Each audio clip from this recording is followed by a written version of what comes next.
Happy New Year, everyone. Welcome to the Not For Everyone podcast. With a new year comes new opportunities, goals, resolutions. Let's take it upon ourselves to really seize the day. Carpe diem. Let's seize the year and let's do everything we can to make this year something truly special. Let's say today we're going to be honest. We're going to not tell a lie. We're going to do everything in our power to make 2025 a year that goes down in history. And you know what? The Not For Everyone podcast is celebrating 25 years on the airwaves. And we got more things in store. We got video games. We got action figures coming out in the next year or so. We're going to be broadcasting from the moon within 6 months. You guys can't believe the plans that we have in store for this podcast. Tighten your seatbelt, gauge your driving speed and your gas intake.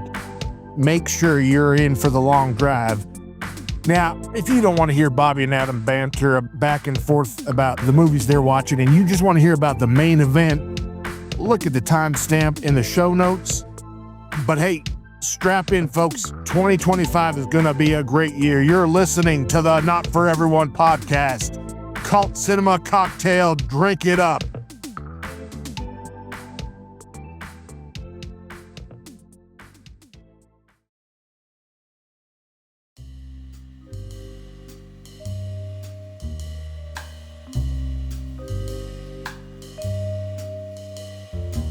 We're back. Yeah.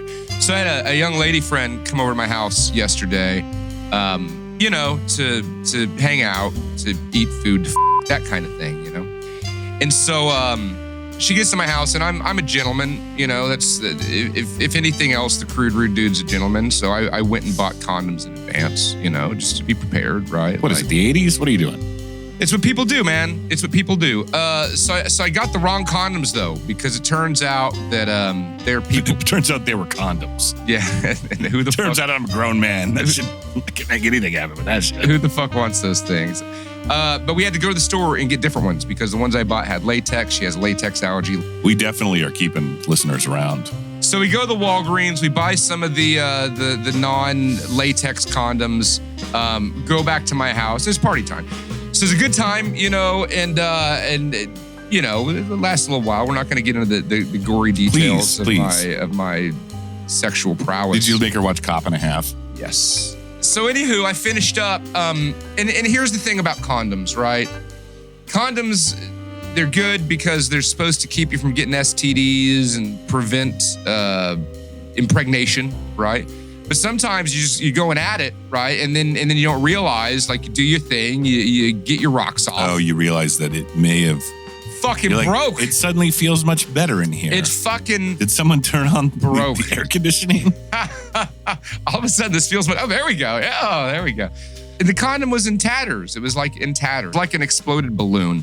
And so then we had a conversation and we're like, hey, we're grown-ass adults, but neither of us want any more children. Mm-hmm. So we decided to go buy some Plan B. Mm-hmm. Now, we were going to go to the CVS, but they were closed. So we ended up going back to the same Walgreens that we had just bought the condoms from. Was it the same guy? Yep. About an hour before, we go back your in there. Your condoms suck, bro. That's what I told him. I was like, hey, those condoms fucking sucked as we buy abortion pills. As we buy abortion pills, which are thankfully still legal in the state of Texas for now. So hopefully 9 months from now, we're not going to have another little Crude Rude Dude. We might, though. No, those pills work. I'm going to pray that the pill didn't work. Shut the up, Bobby. Listen, she's a sweet lady. The last thing she needs is the spawn of me coming out of her. What's her name? Can we shout her out? No, we're not going to shout. No. Can we give her a call? Shut the fuck up, Bobby. No. Let's just call her and get her take on the story. No. It'll be good radio. No, this isn't the radio. Come on, let's call one of your women. Fuck off with Let's call your baby harem. We're not going to call anybody in my baby harem, okay? But I'll just say this about condoms, though. They're like, it's really, I don't like them. And it's not just because it doesn't feel as good, but it gives you a false sense of security. You know what I mean? Like, My pullout game is strong. I got one kid, and that one kid was on purpose. You know what I mean? Yeah, but you don't want to risk it on a pre-cum baby either. You know what? I've never had a pre-cum baby. No, I think you're a pre-cum baby. I think I'm a full... I think that explains a lot. I think I'm a full-blown man. Yeah, but you were made from the pre-cum of your father. I mean, I don't know. It worked out. I know it worked out for the whole world. I was conceived in Mexico. So that makes a lot of sense. So that makes you Mexican. That lines up. Here's my take on that. If you're not with someone where you definitely do, or even if it's not preferred or not ideal, you don't want them to be the mother of your child. Yeah. Always pull out. Always pull out. Yeah, always pull out. Whether you have a condom. Condomless, always pull out. Yes, that's a 2025 cold open. 2025, first of the year.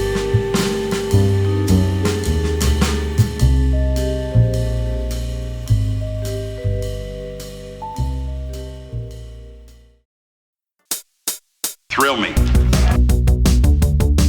There's gorillas in these woods. Mortis, what's that? It's all in the reflexes. Chicken's good. I like chicken. I'd buy that for $1.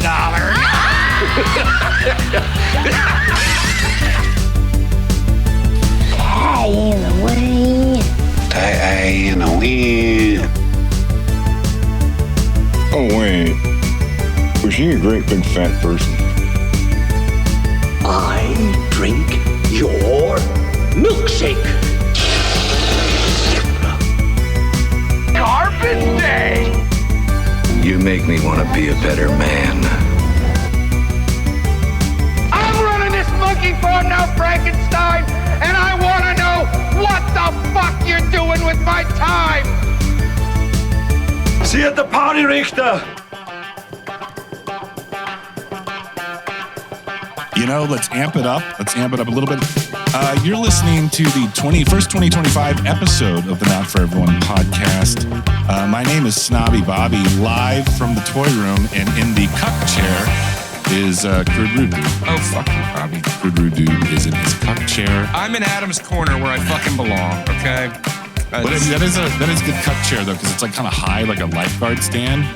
Like, what if you were like into that and you like invited a young man over to have sex with your wife? Hypothetically. Yeah, hypothetically. It would be funny if your cuck chair, which, if your cuck chair was elevated above, like in the corner of the room, like you were like a cuck bat. Yeah, like I'm like a gargoyle. Like a gargoyle. A cuck-goyle. Yeah, gargoyle. There's a new organic nickname for you, the cuck-goyle. I am not a cuck-goyle, It doesn't even Bobby. rhyme. It does, There's no pun. You're just a bit of a gargoyle and a lot of a cuck. I feel like we're a little tame lately. I like how this episode's starting off with a bang. We got like broken condoms, pre-cum babies, cuck-goyles. This is what happens. This is what happens when we don't have guests on every episode. This is what happens when we don't have fucking Austin sitting here eating up the mic time every fucking episode. I love you, Austin. Thanks for the Hulu password. Those are called cuck episodes when Austin comes. Those are called cuckisodes. I do kind of feel like one of us is cucking the whole time. I feel like I'm sitting in the cuck chair when Austin's here. Because it's either you and Austin talking and I'm cucking, or it's me and Austin talking and you cucking. We don't talk to each other when Austin's here. No, because he didn't give us a fucking chance. Yeah, He's like, look, I have an intelligent opinion on stuff. I'm like, well, God damn it, why do we need that in this show? We need more cucking. I think we need more talk of cuck-goyles. I don't know if we even talk about cuck-goyles if Austin's here. We love you, Austin. You little cuckaroo. That girl was on 2 episodes in a row, pushing your luck if you thought you were going to be on the 3rd. Pushing your luck if you think he's a cuck. And the first one of 2025, which is we are in the heart of, or the beginning of, Audience Recommendation Month. This one comes from Jimmy Finch. Who's recommended movies before. I think he did recommend Stone Cold last year. Yeah, it sounds like the kind of bullshit that Jimmy Finch recommends. Yeah, I'd say that tracks. It's accurate. Yeah. So we're going to come in. I want to get back. It's fine. I'm not mad at Jimmy Finch, but I want to get back to like some more deep cut, real schlock that drives you crazy. Not movies that you find acceptable. which is in this case, well, we don't know actually. We don't know quite yet. But this is kind of a normie. Everyone kind of saw this movie. Which I think will actually get us some listeners. 1997's Face Off. No. We should watch Cannibal Holocaust 7. Let's get listeners, Bobby. It's a niche market, baby. It's not for everyone. It could. You keep it that way. Are you doing dry January? Fuck no. Why would I do that? You got any booze? No. Are you doing dry January? Yeah, if I can't drink, you can't drink. Fucking cut goyle, motherfucker. I'm cut goiling for sobriety. Yeah. You sit in the corner, watch other people. I feel drink. great. I'm 8 days in. I feel great. I feel like when Rick Moranis is like all into like supplements and shit and Ghostbusters. Yeah. He was like telling Dana Barrett about Yeah. In case anybody was wondering money at the pharmacy, whether or not this whole podcast was about Bobby's alcoholism, let him explain to you how he's doing okay after the 8 days of not drinking. 8 days. 8 days. I have had a lot of non-alcoholic beer. Mm-hmm. And I'm thinking you're better off just not drinking non-alcoholic beer. Yeah. Why would you drink non-alcoholic beer? It's like when you order weed out of the back of High Times back in the 90s when it wasn't real weed. And you're just like, I'm just going to go smoke it. I'm going to go find out. You already told me this in my hand is not real weed. Oh, that's just there to lighten the mood a little bit. No, that's from True Hemp Science, and it's one of my favorite CBD stores. But they had flour, and I bought some flour, and I rolled a legal mostly CBD joint out of it. TrueHempScience.com. I'm gonna plug them. Would I pass a drug test on this shit? Probably not. Okay, fair enough. That's what because I mixed in a little old shake too, and some little old shake. It's a little spliff kind of thing. But I read the after I rolled a fatty with this shit, I read the package was like for baking use only. Like, I don't know if we're supposed to just be smoking. We're getting baked, bro. Like mainlining CBD into our bloodstream. Well, in Texas, marijuana is illegal, but they sell this stuff at the stores called THCA. Which is apparently, it's marijuana. It's like loophole marijuana. It's loophole marijuana. It's just like one molecule away from actual weed. It doesn't become weed until you light it up and smoke it. So I got some of that shit for Christmas. Did I tell you this? No. Dude, I got some of this shit for Christmas. Somebody gave me some. And like, I smoked those joints, like pre-rolled joints. Shit got me like middle school high, dude. Yeah, it's like swag. It's like swag from back in the day. Like, I was too stoned to function. I'm like, what the fuck? Yeah, the first time I got high, I was like probably in 9th grade, and I'd smoked weed several times before, but I never like got high. And I think this was like what we called primo back in the day. Oh, What's primo for the folks at home? I mean, that's just like it's like rolled. regular. It's like rolled with PCP or something. Yes, or at least I thought it was. No, I think it was roll. It was like what's that shit called? Woo Bang, where it's like has like crack in it. I don't think it had crack in it. The point is, I got incredibly stoned. Like, it was the first time, and I'm just like sitting in a stranger's dining room having a panic attack to my friend because I was an anxious little fella. Especially on PCP. I was an anxious little fat fella in 9th grade. Fat anxiety. And everything turned out to be fine. You didn't get addicted to PCP? I didn't get addicted to PCP. I do remember walking home and cutting across a golf course in the middle of the night. That's all I really remember about that night. Okay. And had you ever walked across that golf course before, or do you think almost every day? Okay. So it was just standard activity. Nothing. The PCP had no effect on you. Yeah, I don't know if I was on PCP or not. It was pretty weak PCP. If it you ever get wet, boy? What's that mean? Let's talk about drugs on this episode. I'm smoking PCP. That's a line for training day. I thought, isn't Sherm PCP? I don't fucking know. You know, they talk about that in. Do I look like fucking James Brown to you? True Romance. Yeah, he was on PCP. He's probably the most famous PCP user. He's the only famous guy I know of. He's the only guy I know of. I don't think people it's not like a luxury rich man's drug. Right. It's like, I have nothing left in life. Let's see what PCP does. You know, I heard a lot more about angel dust and PCP like back when I was a kid. You don't really hear about it now. I've never met anybody who's like, you want to do some PCP? Yeah, no. And I kind of want to meet that person, but I don't want to do PCP with them. I mean, I give it a shot. No, I don't think it's a good idea. But I feel like PCP was almost like the way we look at fentanyl now. It's like, it was always like in shit, but you were like always like, I always feel like the mythology or the urban legend about the kid that got the temporary tattoo and it had PCP on it. I forgot about that one. I remember like a DARE officer telling me, this sounds like bullshit. Like, I knew immediately. Yeah, you know, the only way I knew all these drugs is because of Dare. It's because Dare and Miami Vice. Like, that's how I knew what drugs were. One time the Dare officer said to the class, you know, if you want to know what it's like to be high, go outside with a baseball bat and put your nose to it and spin around in circles for like 20 seconds. And then I was like, I got high for the first. I was like, that's not accurate at all. No, it's not accurate. It's lying scare tactics. Yeah. Funding the war on drugs. And actually, if you told my kid to put his hand in a baseball bat and run around 30, he'd do that anyways. Yeah. I was like, I've done that before. Yeah, I don't think that's right. I'm like, I did that 15 minutes ago before you got here. Yeah, if I was a kid and they told me that, they're like, oh, that's what getting high is? I'm like, oh, I love it. Yeah, I'm not drinking. Right now. I'm not drinking this month, so I do some PCP. Baseball bat spins in the front yard from time to time. Yeah, good call. You gotta get the energy. It's like methadone. It's like methadone. It's like methadone for Maker's Mark. It's methadone for makers. Just do some spinnies in the yard. No hangover. Wow. Just a vomit-inducing stagger through the neighbors' yards. Sweet Jesus. Did you puke in any neighbors' yards recently, Bob? No. We're on the topic of drugs and alcohol. When was the last time you vomited from using substances? I went to a New Year's Eve party this year. Well, just like last week or whatever. And it was a good time. Jeffrey Garcia's New Year's Eve party. Yeah. But what happened was I drank a lot of whiskey and then the next day I did puke.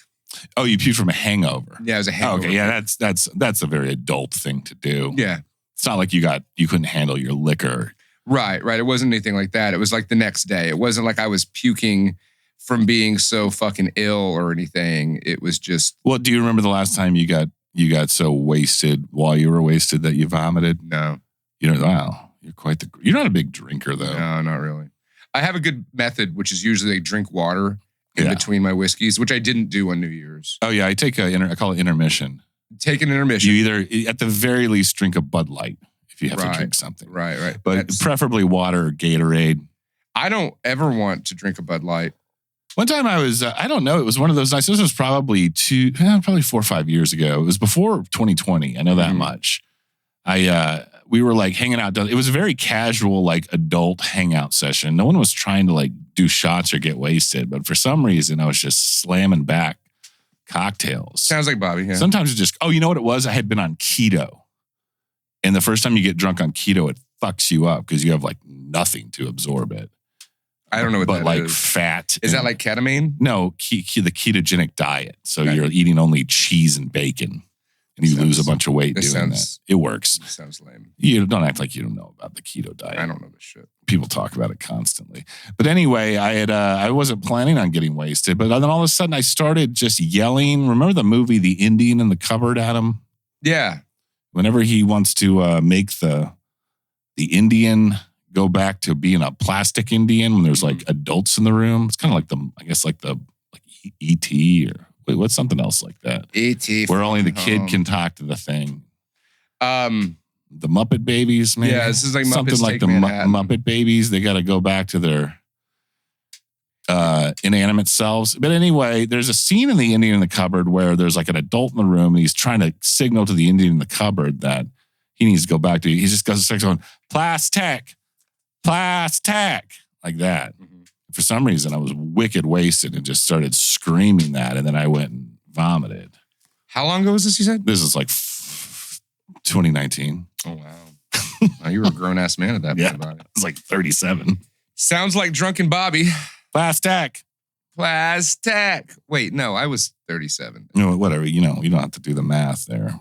This isn't a numbers podcast. So anyways, yeah, we like getting fucked up and Bobby's not doing it this month. Yeah, we got to talk about the good times since you can't I'm California sober, though. I'm still, What does that mean exactly? You can still smoke weed.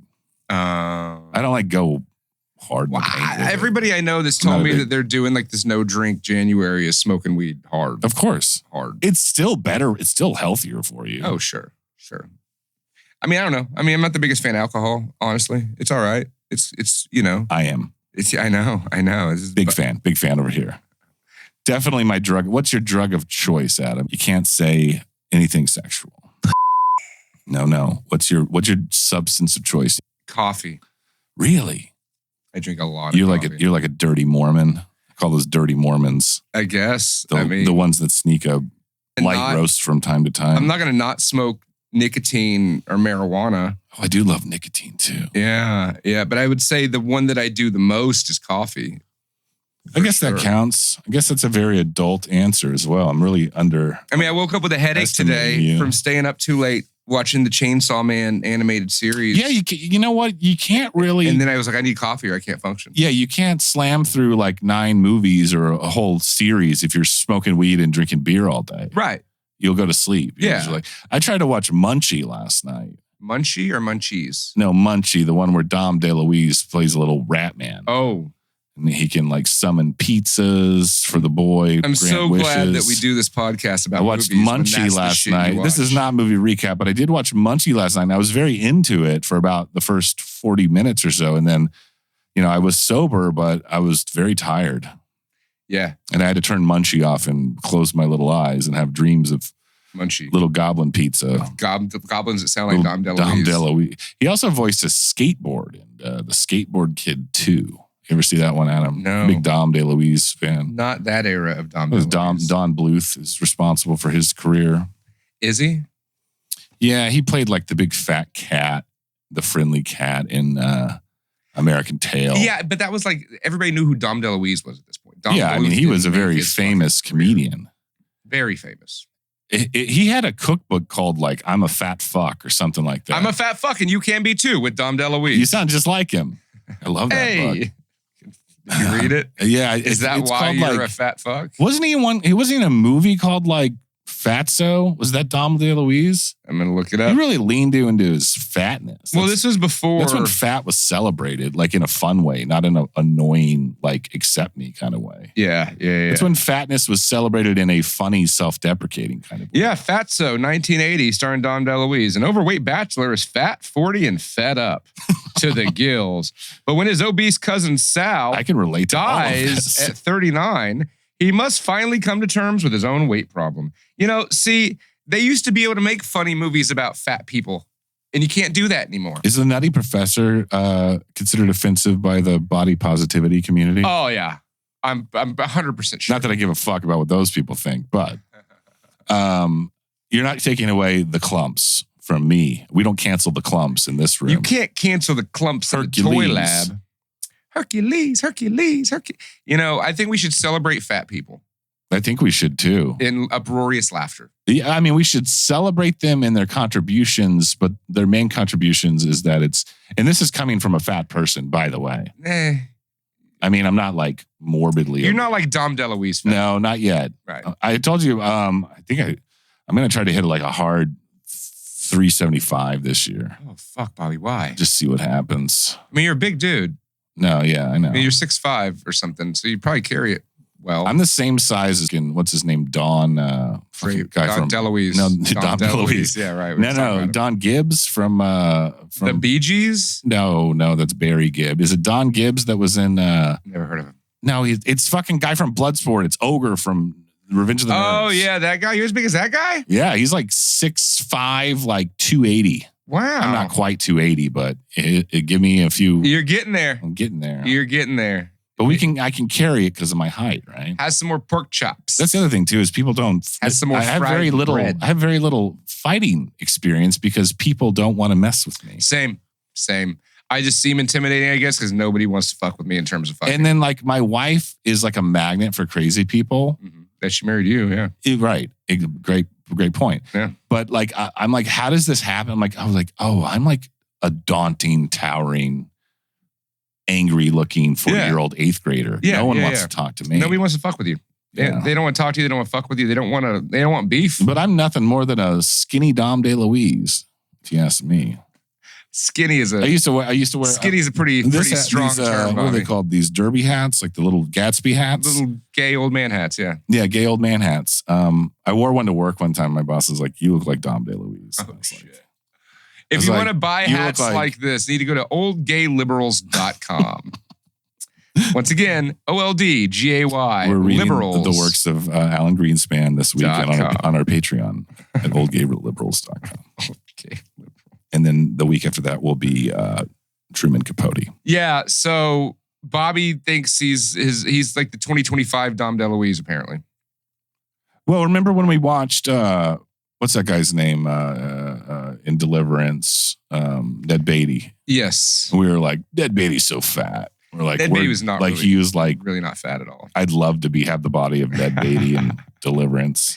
You're like, really? That's not that bad. You know, he seems pretty well put together. Like, there's not like just weird cottage cheese spots. You know? Yeah. He was like there was something about that kind of hulking, barrel-chested man that they could pull it off back then. Now it's just all flab and Dairy Queen. Yeah, it's because of the food they're feeding us. Because if you look at even like Robert Mitchum was kind of a big dude, but like they do the thing where like you pull the pants up above the navel and do the put your dukes up thing like an old boxer. I'm like, yeah, there wasn't steroids. People weren't like cut. They were just like big fat men. You know, Ned Beatty was 35 in Deliverance. Yeah, he had 35 years his old. Fucking slamming body in that movie.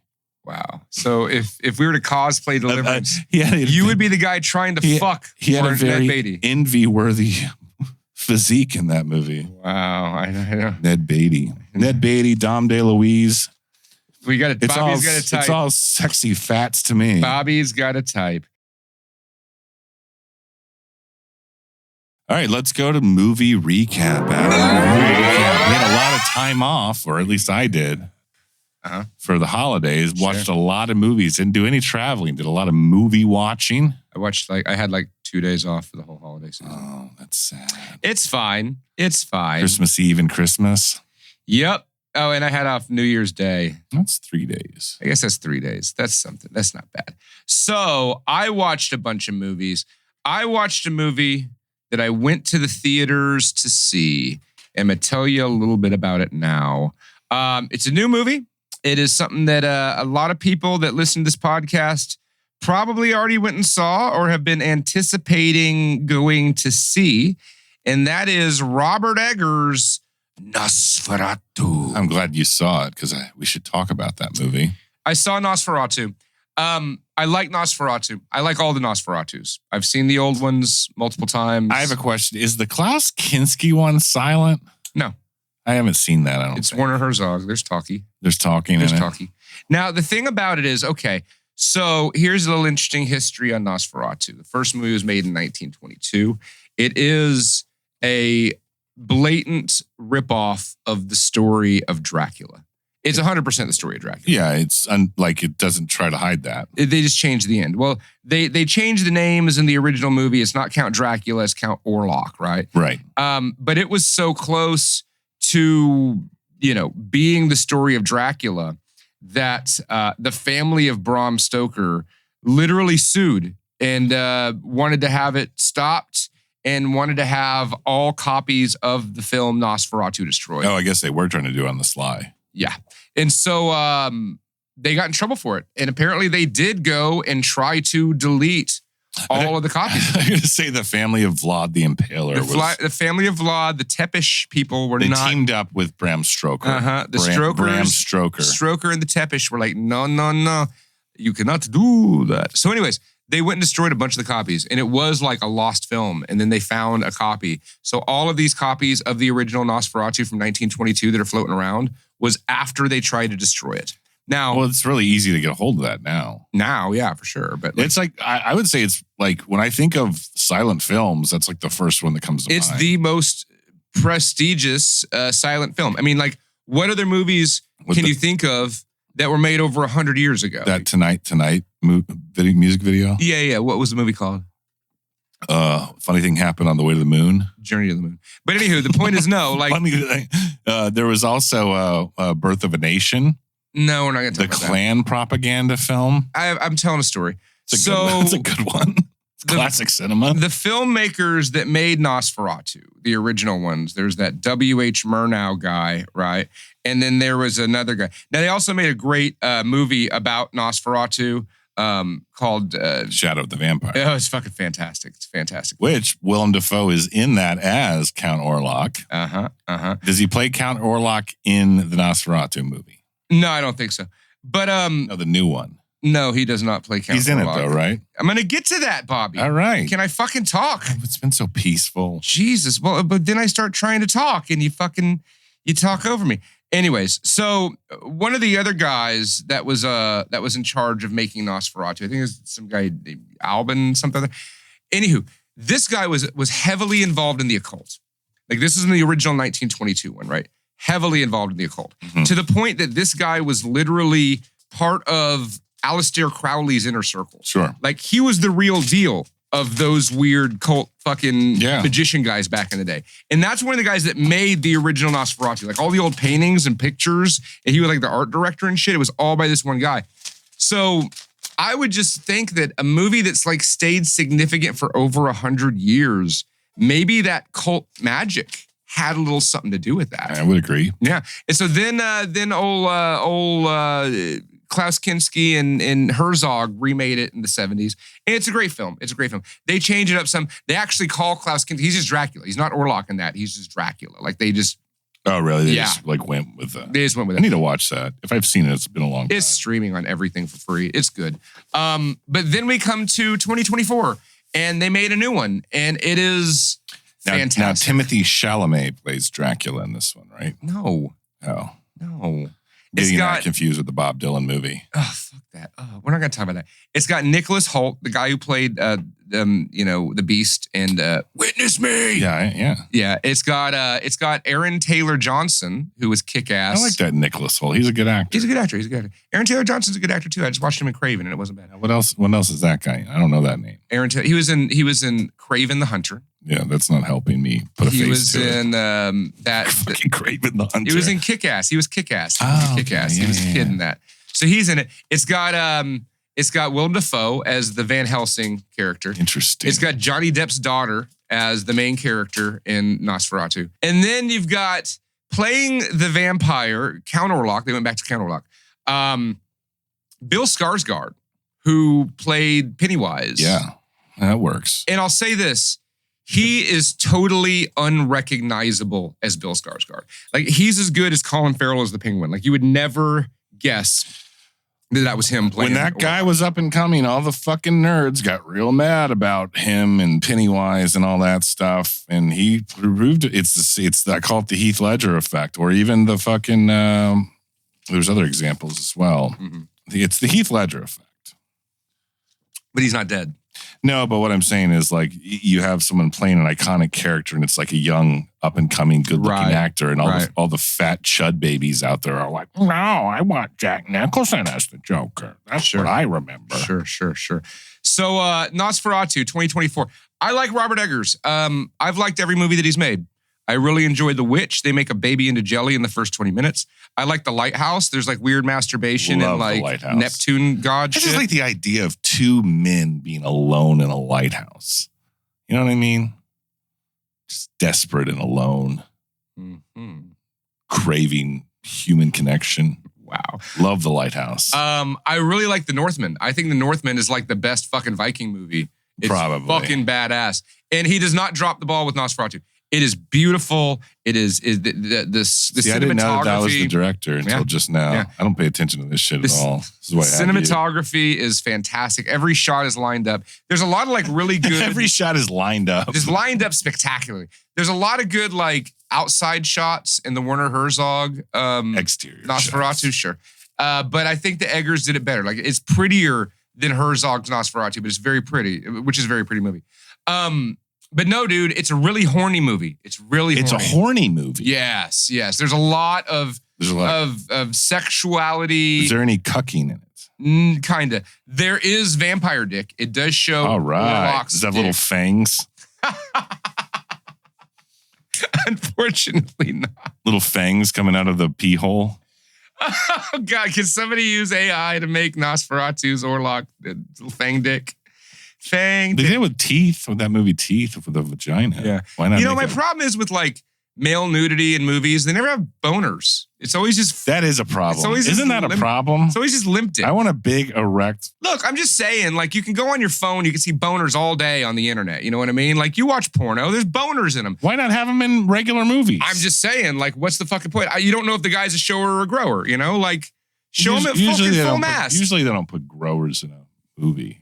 Not in a porno, but I'm saying in a fucking regular movie. If you're going to show somebody naked. You see the fat guy from Borat's dick. And that was pretty hot. But it wasn't hard. I was going to use that as a point. That's the only non-grower I can think of off the top of my head. I'm just saying, they say it's full frontal male nudity, but it's never full. Because if you're going to go hard, go hard. Boners. The only movie I can think of that had a boner, go hard. The only movie I can think of that had a boner was Antichrist, and it was Willem Dafoe's boner, but it was fake. It was a fake boner anyways. God, I hate censorship. Give us a real hard dick in movies, Hollywood. We know you're slipping it to all the little boys behind the scenes. This is a very progressive episode. Very progressive. I just feel like the ladies are getting left out, like they don't want to see limp dick. And you, apparently. No. I mean, I could take it or leave it. I will say this. I knew that there was going to be... Do you like boner? I was going to say that I knew there was going to be fan. Vampire dick in Nosferatu. And I had to go pee a couple times, right? You jacked off in the bathroom? No, I didn't. What I'm saying is, I was like, I had to pee quickly. So I'm like, I hope I don't miss the vampire dick. And you were like, I got to look at a real boner right now. Even if it's my own. But what I really liked about Nosferatu is, in like a Dracula story, it's always, sex. I mean, the whole thing about vampires, there's penetration it's all about sex. Yeah. It's all about sex. Yeah, it's about dirty, verboten sex. What's been lacking in big budget Hollywood vampire movies is boners. Well, that too. Is, it's always like a sexy vampire. Yeah. And this is like a rotting, nasty vampire. So it's like rotting, nasty vampire We're due for that. If we're going to bring vampires back. And I dig it. I dig it. I think, what do you think that's the sexy fucking perfume vampire came from? Started with the hunger, I think. Not started with, but like Dracula. No, it started with fucking Dracula. Yeah, that's true. He's always been kind of a suave bachelor. Yeah, bro. Dracula got all before that it was like Varney the Vampire. And Varney the Vampire was a nasty fucking thing. Just saying, if you're gonna show a vampire's dick, but it went a little far with the Twilight stuff, and it all turned in True Blood. I'm like, give me some ugly, rotting corpse vampires for once. Didn't we already talk about this? Like how probably a vampire gets hard from sucking blood. Yeah, you know what I mean? Like the Clintons. Well, no, boners are blood being pumped to your dick, right? So theoretically, when a vampire's feeding, his dick's gonna be engorged with somebody else's blood. With the blood of his sexy victims. I swear we had this conversation. No, I don't think we have. I don't remember this one. I had this conversation with somebody. So that's not shocking. I guess it's good to talk here. Yes. Vampire boners. Show more of them. Go watch Nosferatu, folks. It was good. If you like Robert Eggers, you like his style, it's definitely his style. So the only shortcoming of Nosferatu is no boners. Well, I mean, why show a dick if it's not hard? Look. All right, we could just end that. No, think about it. Are you about to pull your dick out? you put your hand on your crotch or something. What are you doing? My phone dropped. No, here, I'm going to make a point. Here's my dick when it's soft. Here it is pointy. Look, I'm just saying, when you're sending a dick pic to a chick, you're not going to send a flaccid dick. I think you should start doing that. That'd be funny. Maybe so. What do you think of this hammer? Anyway. What'd you watch, Bobby? God, I finally got around to it, and it was really hard. Nope. Yeah, I think there were dicks in it though. It was really hard not to give it the benefit of the doubt because I wanted to so bad. Sure. Ridley Scott's 2023 film starring Joaquin Phoenix called Napoleon about the Bonaparte. Oh, you watched that fucking thing? No, Napoleon Bonaparte. Napoleon Bonaparte. We're staying on brand here, folks. And it was about what I expect. I don't think it was as bad as everyone said it was. I like long ass historical epics and shit. Mm-hmm. But I'm just like, I want to see the fucking, because I don't know shit about the Napoleonic Wars. I know who he was and Battle of Waterloo and all that shit. Now you don't know. I do not care. I was like, I want to know more about what's going on during this time post-revolution. All I know about the Napoleonic War, I learned from the Adventures of Baron Munchausen. Well, I mean, that's a source. But in this one, you probably learn more. This one was just kind of it was more of a character study of Napoleon. Sounds lame. So they're like, let's really use the talent here. And I'm just like, there's really not anything interesting about this person other than the fact that he turned France imperial for a while. You know what I mean? There's nothing else to show but the history. But it was all about his fucking wife was into infidelity and they couldn't have a kid. I'm just like, God damn, this is more. But then when it finally shows the battles and stuff at the end, you're like, okay, this is what I came here for. But you have to wait through all this. You can have a little bit of that, but Jesus, like the whole movie, it's just like him whining about like his wife cheating on him. He's a cuck. And how he can't have kids. Because he's a little guy. He's a little cuck. Yeah. I don't know. I wouldn't necessarily recommend it, but it's not the worst thing I've ever seen. Yeah, that's not a arousing thing. Like, it's not meant to be. Nosferatu, there's some terrifying elements. Did you want me to sell you on the movie I wasn't thrilled about? Fair enough. Because Napoleon's great. You should check it out, Adam. That's Joaquin Phoenix. And the woman that played his wife was way hotter than the one in real life. I looked her up. Her name was Josephine Bonaparte, I believe. Josephine Bonaparte. She makes my Bonaparte soft. She had my boner blown apart. I don't know. Was that your movie recap? Are you done? Sure, you go ahead. Napoleon? All right. So I watched a movie. I actually watched 2 movies. You know, I go on these kicks where I just want to watch like a bunch of crime movies, you know. I watched like The Untouchables and LA Confidential and Mulholland Drive. You like a preface. You like a good preface. I like a good preface. Mulholland Drive, I'm not movie recapping it. It's not a good movie. Yeah, it is. Mulholland Drive. It's just really deep, bro. You don't get it. Not Mulholland Falls. What? Oh, wait, no. David Lynch. Oh, shit. My bad. What'd you meant to say? Mulholland Falls. I don't even know what that is. I know, is that like Legend of the Falls? No. It's like a ripoff of LA Confidential. And it has Nick Nolte and it has Michael Madsen. And I love it already. All-star cast. It's got fucking What year Chris is this? 90-something? 90-something or other. When that casino mob underground shit was very popular. All in the that shit was 90s. popular. And it's like that. It's like 50s crime drama, 40s crime drama. It's just not good. It's like really stiff. It's like... Let me guess, it's not long like as fuck too, huh? It's long and stiff. I mean, there's a real theme. It's going. It's like a unpreferred boner. Yeah, it's like one of those boners. boners. A school boner. It's You're like like, one of those, fuck, why do I gotta get a boner right now? It's like one of those boners that last so long you need to call your doctor. You know, it's like one of those. I have no idea what that's about. That's not a problem for you. They're always saying like, hey, like, you should stop eating if like your heart starts to hurt. I'm like, that's never happened. And never will you admit that it has. Anywho, look, don't watch Mulholland Falls. It's just not that good. But I did watch something that was... Wait. Hold on a second. What was that movie? You gave a very vague synopsis. Like, is it based on true story? What's it about? Doesn't matter. I wasn't going to use that as my... that wasn't my movie. You love a preface. Jesus. That's all just right. a preface. That's just a preface. Preface recap. The real movie that I watched was called Mesrine. Mesrine. Mesrine. I don't know. It's a French movie starring Vincent Cassel, right?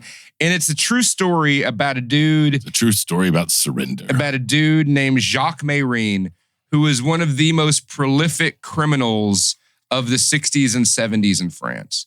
Like brazenly criminalistic. Did he steal like a loaf of bread or something? Oh, well, a lot more than that. Dude, this guy like broke out of prison 4 times. At one point, he then tried to break back into prison to free other prisoners. Yeah. He escaped from court by having somebody smuggle a gun in and then kidnapped a judge.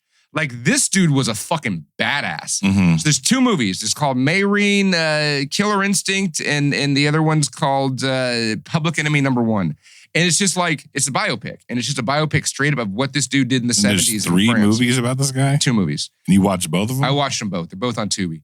Fantastic. I saw them years ago. I watched them years ago. I was like, oh, that's a good crime movie to get this Mulholland Falls taste out of my fucking mouth. Did they overlap in a lot of ways? Like, what do you mean?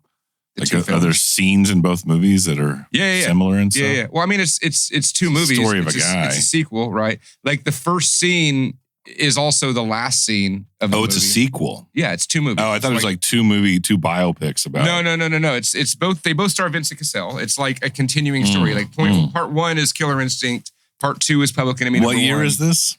Did it came out or did it take place? That it came out. 2008. 08, out of France. And when was the real one? In the 70s. In the late 60s, early 70s. Like a dirty 70s Frenchman. Oh, yeah. So you just see him being like a playboy and like a badass. Like he was like a rock star back then. Like everybody knew who he was. Yeah. And he had like, some people were like, oh, he's like a Robin Hood type thing. It's almost like a Bronson kind of. Kind of like a Bronson. Eurotrash criminal. Yeah. But this guy was more successful than Bronson because Bronson just stayed in fucking prison. Yeah. This dude like break out and he always had like some fine foxy French chick that he was robbing banks with. You know what I mean? He had like the hot Bonnie and Clyde chick, but he went through a bunch of them. Like this dude's the man, you know? An outlaw, really. Yeah. And then you see his rise, like what got him started and his ultimate fall. And he was like legitimately assassinated, like straight up. They ambushed his ass and shot him fucking dead. What, The police. Okay. The police shot his ass dead in the street with like 6 guys with machine guns because they're like, if we don't and we just arrest his ass, he's just going to break out again. Like, we got to kill him. It's really good. It's really good. He's like David Copperfield. Yes, of French criminals. He's like Chris Angel. He's like He's the mind freak of French people. No, don't bring Chris Angel into this shit. Speaking of boners, Chris Angel. Nobody likes Chris Angel. I'd go see him. That dude still wears Affliction t-shirts and leather pants. I mean, but I think that I was on Jersey Shore. If you're a successful magician with a residency in Vegas, you've earned the right to wear Affliction with leather pants. You know, but it's like, okay, if you're going to be a magician, there's a couple ways you can go. You can go like the cunty Chris Angel look, or just be like a classy... The rapist David Copperfield look. Did he rape them? I think he got Me Too'd or something. I'm just saying, if you're going to be a magician, like wear the fucking top hat. Or maybe he's like a fucking wife beater. I don't want to make up things about David Copperfield. It was all an illusion. Yeah, I don't know what. He never hit I her. saw him like when I was a kid. He's fucking awesome. I like magic. I like magic enough. I would just like them all to dress more classy. If you're going to be a magician, dress fucking classy. Dude, I watched this video the other day that this guy's wife was his assistant, and he actually did accidentally cut her fucking head off in a box. No. Yeah. No. Yeah, it happened. There's video of it and shit. No. Yeah, it's like a Faces of Death video. I don't know if it is, but there is footage of it. Is it called The Wizard of Gore? No. It's not Lewis Gordon. Joseph Gordon-Lewis. Joseph Gordon-Lewitt. Hewitt. It's not the kid from Angels in the Outfield. Hewitt Packard.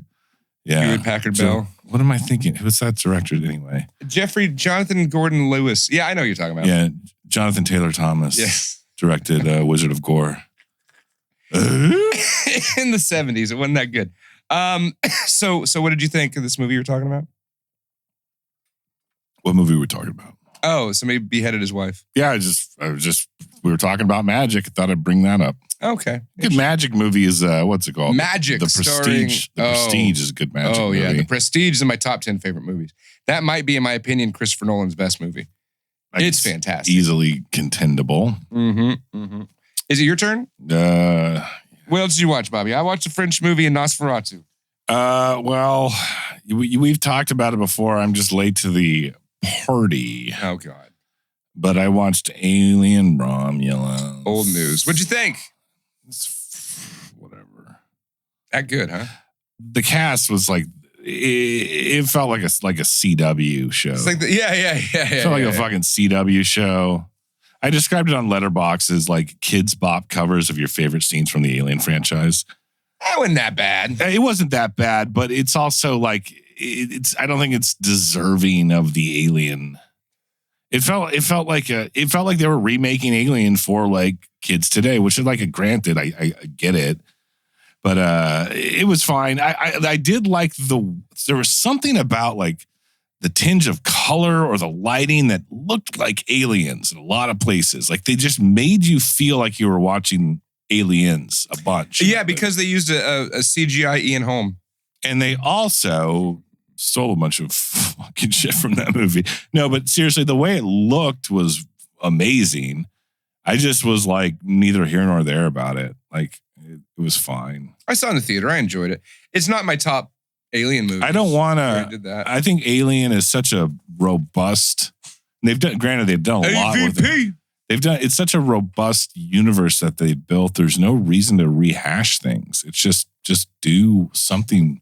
Like as much as I don't like Alien 3, like at least it's something unexpected. Well, in this one it was a bit different. I mean, I don't know. It just had it wasn't just company people. It was like let's combine Alien with Blade Runner. And yeah, you did. Like, I guess you did see like different sides of that. Yeah. I'll give it credit for that. I just wasn't particularly impressed with it or cared. I didn't care about it. You were on your phone. You were playing Marvel Snap while you were watching. No. My wife and I, my wife's a big Alien fan. She didn't think it was that good either. Interesting. There's no Prometheus. There's no Alien Covenant. No. It's no Aliens. That's better than Alien 3. Yeah, it's better than Alien 3. I'll give it that. But I don't know. Yeah, I understand why it was kind of divisive, I guess. People were like, it was really good. It was fine. I'm like, I liked it. I enjoyed it. Whatever. I mean, there was like the scenes with we already went over this. It was unnecessary. The alien face fucking, face huggers. I mean, they had to make it sexual and it's fine. It always has been. That's some H.R. Geiger shit's all vaginal and veiny cocks. Just like Vampire. It's all about dicks. Everything's a dick in the world of Adam and Bobby. This is the Not For Everyone podcast. So I watched another movie. One more. Yeah, I don't have really anything else. So this is a good one, Bobby. And this is one that if I was going to recommend this movie to anybody in the world, it would be you. This is a movie that was made for Bob. No, it does not have Bigfoots in it. It is called In a Violent Nature. And it is essentially, I would say this is my favorite Friday the 13th movie. Yeah. But it's not a Friday the 13th movie. Okay. So imagine if... What year is this? This year, or last year, 2024. This is why I've never heard of it. It's new. Yeah, it's brand new. It's on Shudder or something. Jeffrey Garcia told me about it. I was filming a music video with Jeffrey Garcia. You guys stay in contact with the kids so we keep track of this shit. So it's, imagine like, okay, Jason rises from his grave to kill all the teenagers. Which has happened. Yeah. And the camera just follows around Jason. Like, oh yeah, I've heard about this. Yeah. It's not following the kids. And it's not Jason. It's like a... No, it's not Jason. It's like obviously trying to... It's a total knockoff on Jason. So it's kind of like, remember...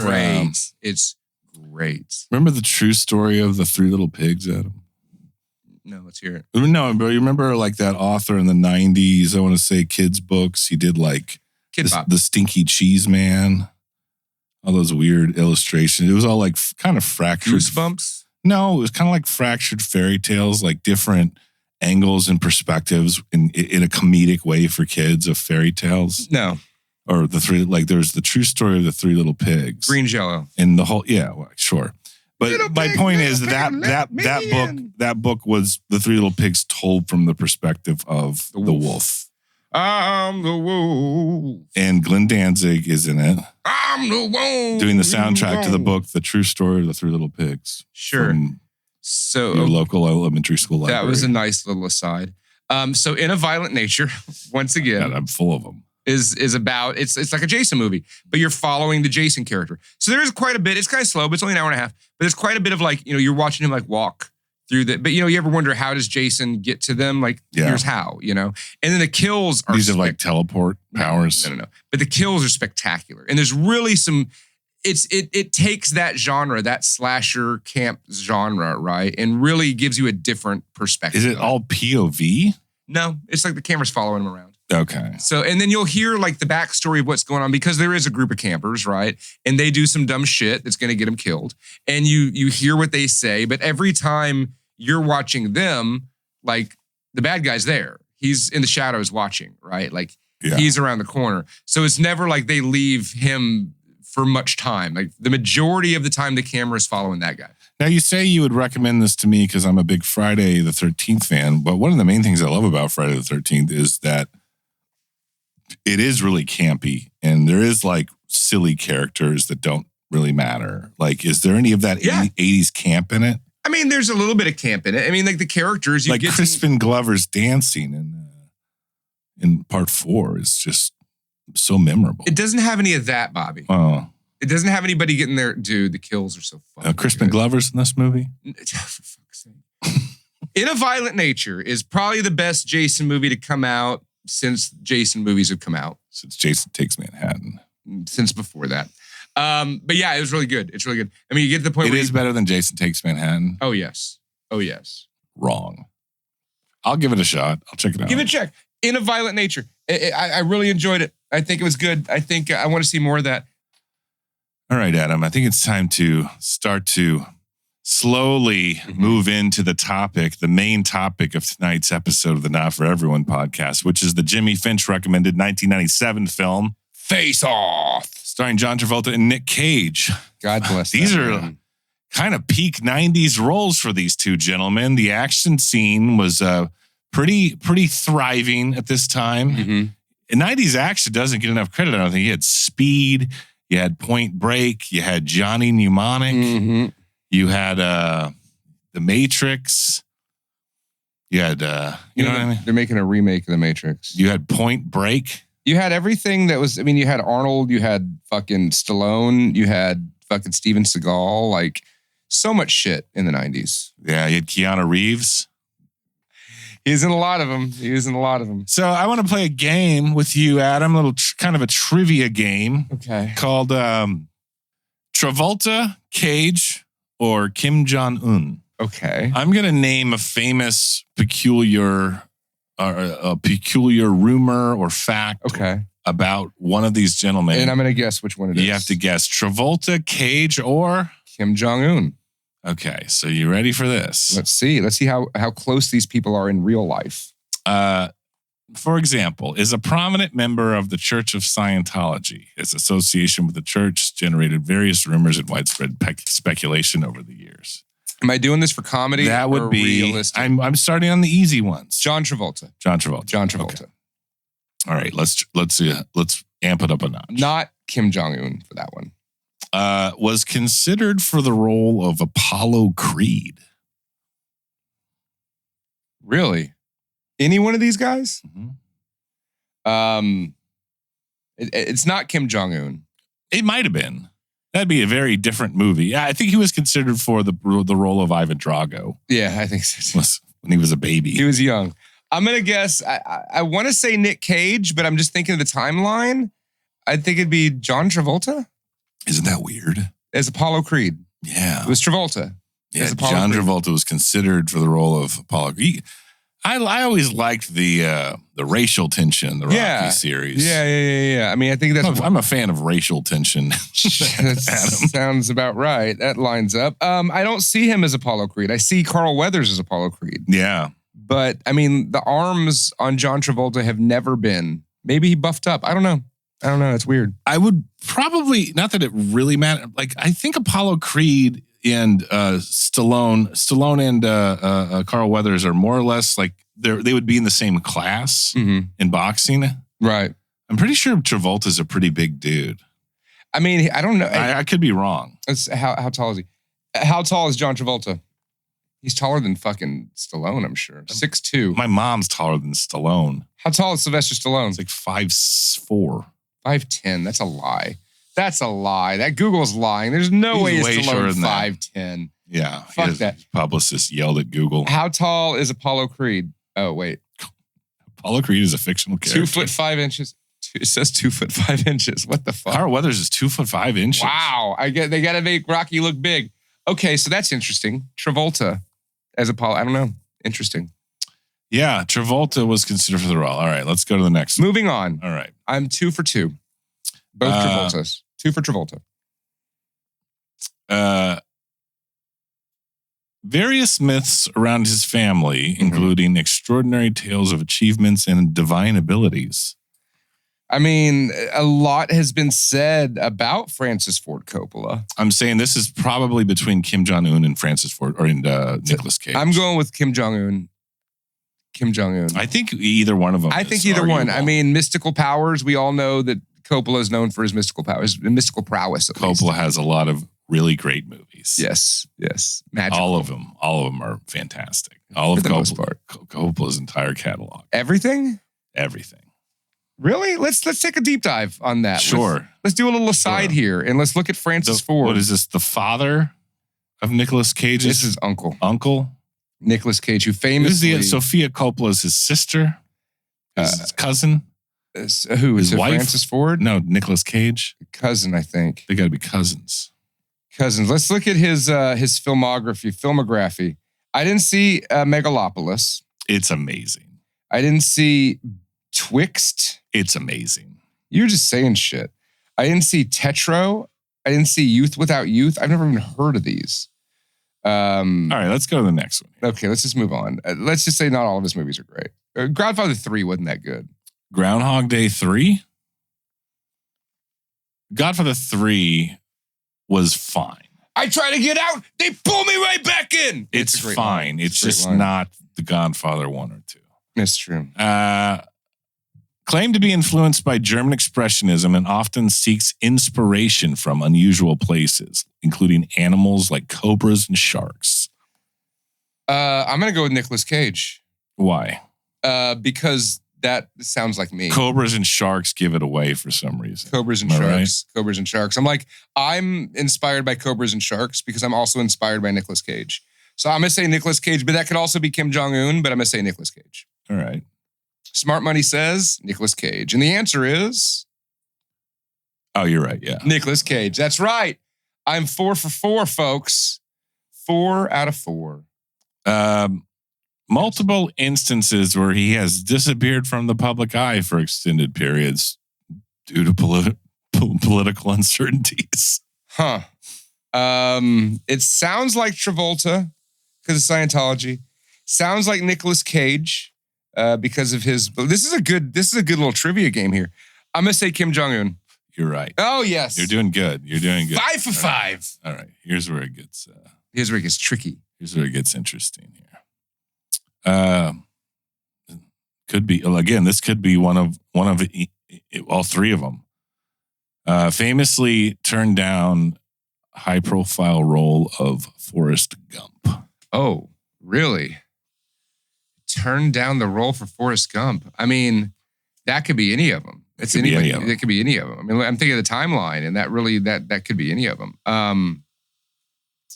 Fuck, would I like to see Nicolas Cage as Forrest Gump? Oh, that sounds amazing. But I'm thinking it's Travolta. Why wouldn't it be Kim Jong-Un? Because he wasn't that big in Hollywood at the time. He was our age. He's our age. You know? Is he? Yeah, he's like, I think he's born in like 84. I would love to see Nicolas Cage as Forrest Gump. Oh my God. Like, that's the perfect fan casting. Like, all right. This is seriously though. This one is. Wait, was I right? Yeah. It was John Travolta. It's John Travolta. You gotta tell me whether I mean, I'm right. these are pretty easy. This one's actually kind of hard because this really could be either of these options. Okay. Has a runway and a taxiway leading right to his door. Oh shit. That could be. I mean, I think that's all of the above. I mean, is there a D, all of the above? Sure. I'm going with D, all of the above. All I have is John Travolta for that one. I would not. I guarantee Kim Jong-Un has something very similar. And I'm almost certain that Nicolas Cage has the same. Yeah. Because the first I think that's of a good Nicolas one. That was Cage. a good one. Yeah. All right. Here's another one. Once returned a dinosaur skull to the Mongolian government. That's Nicolas Cage. Why did you go to that immediately? Did you already know that? No, I just when I'm listening. Why wouldn't that be Kim Jong-Un? Because he wouldn't return it. He doesn't bow to Mongolia. No, he would never return it. I thought you would say, yeah, they're both Asian. No. Maybe they share some dinosaur John skulls. Travolta, he would have given it to Scientology. He would have given it to L. Ron Hubbard. Fucking David Miscavige. The ghost of fucking L. Ron Hubbard before he gives it to Mongolia. Nicolas Cage, when I'm listening to these questions, I'm thinking, is this me? Because if the answer is yes, then the answer is Nicolas Cage. Right. So yeah, Nick Cage, totally. I would totally give it back to the Mongolians. Developed a friendship with NBA player Dennis Rodman. Well, there was that film, was it Double Impact, Hard Rebound? What was the Jean-Claude Van Damme, Dennis Rodman movie? Well, I think I always confused Double Impact and there's one where he plays a twin of himself too. I think that's Double Impact, but I think there was one with Dennis Rodman. What does that have? What does Jean-Claude Van Damme have to do with this though? Because I know there was a movie, Double Team. I knew there was a movie with Dennis Rodman, but I'm going to say that neither John Travolta or Nicolas Cage seem like Bulls fans. So Kim Jong-Un. I'm going with Kim Jong-Un. Yeah, that's correct. Booyah! That's correct. You're correct. Killing it. I'm good at this. Movie trivia is my... This is good. Here's a good one. Was offered the role of Aragorn in Lord of the Rings. Fuck. Really? Kim Jong-Un got offered the role?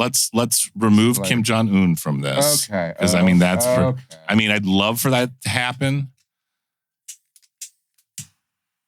I'm going to have to say, unfortunately, he's just I would love to see Nicolas Cage as fucking Aragorn, but I'm thinking it was Travolta. I'd love to see Kim Jong-Un as Aragorn. That would be pretty fucking priceless. It was actually Nicolas Cage. It was Nicolas Cage. Yeah. I mean, that fits more than Travolta, I would say. Sure. And I've just got That's a weird choice, though, regardless. What, Nicolas Cage is fucking Aragorn? Yeah. If anybody could do it. Aragorn is Strider the Ranger, right? Mm-hmm. I can't see, what's his name? John Travolta? No, I can't see anyone but Viggo Mortensen. Viggo.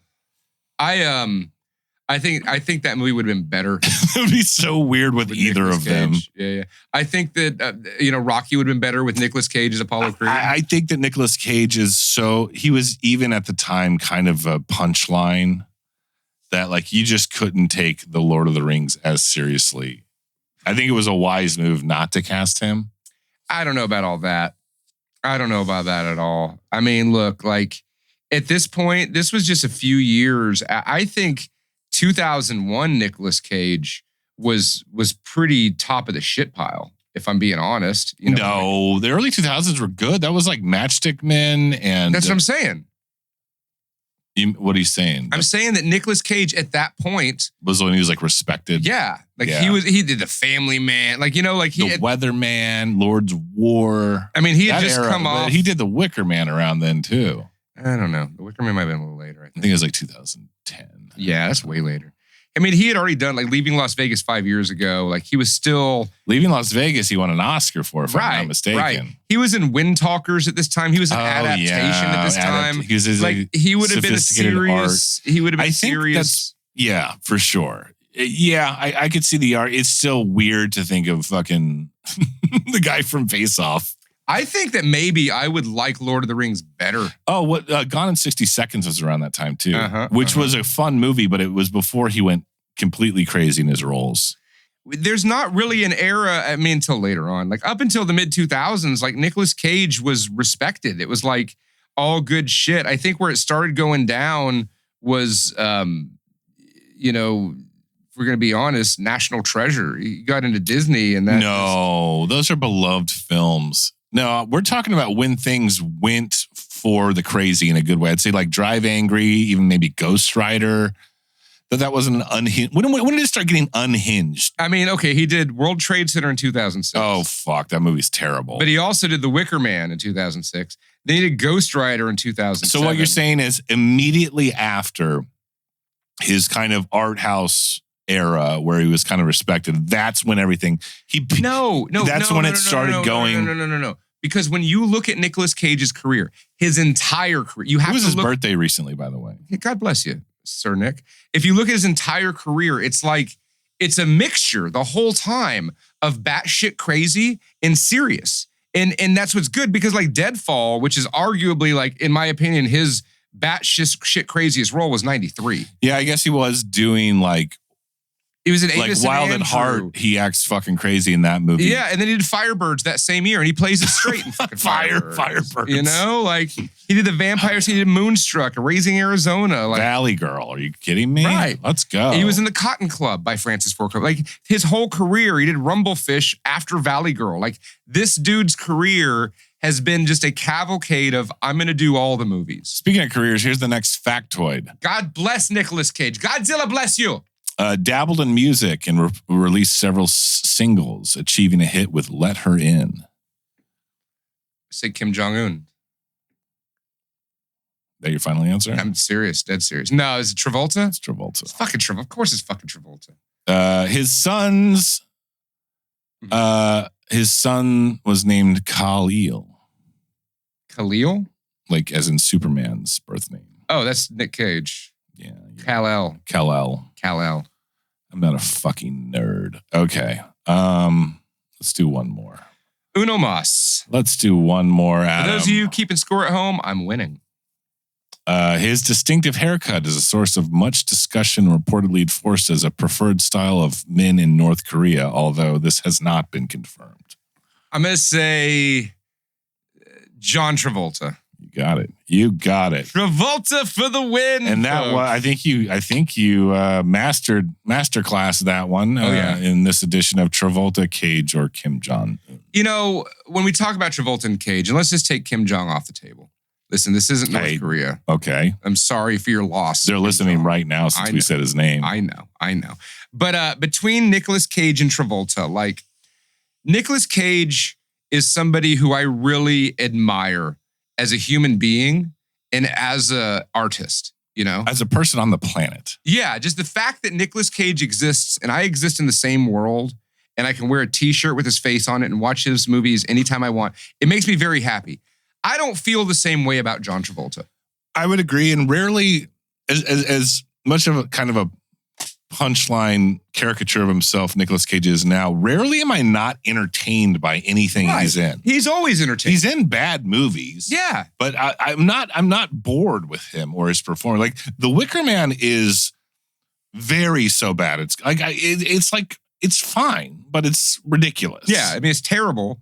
But it's ridiculous. But I've seen much worse, but he really elevates. He makes that a tolerable movie, I would argue. Is Nicolas Cage in the Wicker Man remake from the fucking one of the greatest horror movies ever made. But John Travolta makes stuff like Wild Hogs. Well, you know what I mean? John Travolta has a very interesting trajectory because he started the Devil's Reign with, is that the movie? Devil's Reign. The Devil's Reign. Where his face melts. And, Welcome Back, Kotter, and Urban Cowboy. Not Urban Cowboy. Midnight Cowboy? No, Urban Cowboy. I was right. The first time. I mean, but this is after Saturday Night Fever and Grease. Saturday Night Fever. The boy in the bubble. He was the boy in the bubble. Well, we've talked about this before. People always talk about Travolta's big comeback was Pulp Fiction. I'm like, he was in shit between... Saturday Night Fever or Grease and Pulp Fiction. Yeah, he was like shit like Look Who's Talking. Yeah, and those Look are Who's Talking Too. Huge hits. But that's the thing, and that's from the fucking difference. Vinnie Barbarino. Right, bro. But that's the difference between Nicolas Cage and John Travolta, right? Nicolas Cage throughout his entire career has been making serious movies and batshit movies. He's all been making all the movies. They've all been making paycheck movies, but... No, but John Travolta... Okay, listen, Nicolas Cage did do National Treasure and shit, right? Yeah. But compared to, like, the bullshit that fucking Travolta's taking on... You don't like Wild Hogs? Wild Hogs. Look Who's Talking Too. Like, come on, man. Look Who's Talking Now. He was in that one, too. Yeah, he's not... I'm not a huge Travolta... I don't know anyone that is. To be honest, I feel like in the world we live in, Travolta is a bit more prestigious than Nick Cage. He was in what was it? He was in those two stupid ass movies. He was in Michael, where he played the angel. Yeah, Phenomenon. And then Phenomenon. Yeah. Which were both fucking dumb. Terrible, both in 96. Yeah. And he also made Broken Arrow in 96. And then the year after that was 1997's Face Off. Face Off, starring Nicolas Cage and John Travolta. To foil a terrorist plot, FBI agent Sean Archer assumes the identity of the criminal Castor Troy, who murdered his son through facial transplant surgery. But the crook wakes up prematurely and vows revenge. I've been chasing this guy ever since I joined the force. He has no conscience, and he shows no remorse. He's the mastermind behind numerous bombings and political assassinations. He has a felony list a mile long: murder, arson, kidnapping, terrorism, you name it. He's the most dangerous and brilliant criminal mind I've ever known. For years, I've been watching him, tracking him, studying his every move. I know his every mannerism, every facial tic, gesture. I know him better than he knows himself. And now, after all this time, I finally figured out a way to trap him. I will become him.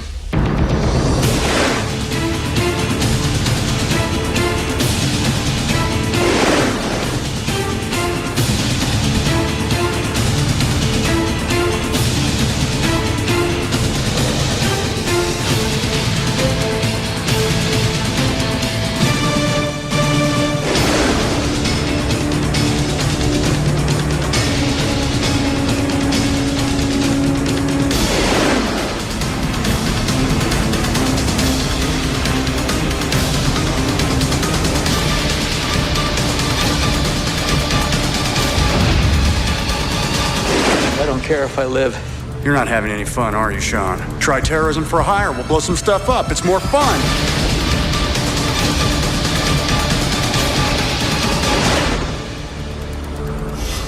Plan B. Let's just kill each other. All right, so 1997's Face Off starring John Travolta, Nicolas Cage. Directed by motherfucking Woo. John Woo was on top of his game around this time, too, right? I want to make an argument about that. All right. John Woo had recently come to the United States and was making his name, doing these. Was this a Bruckheimer movie?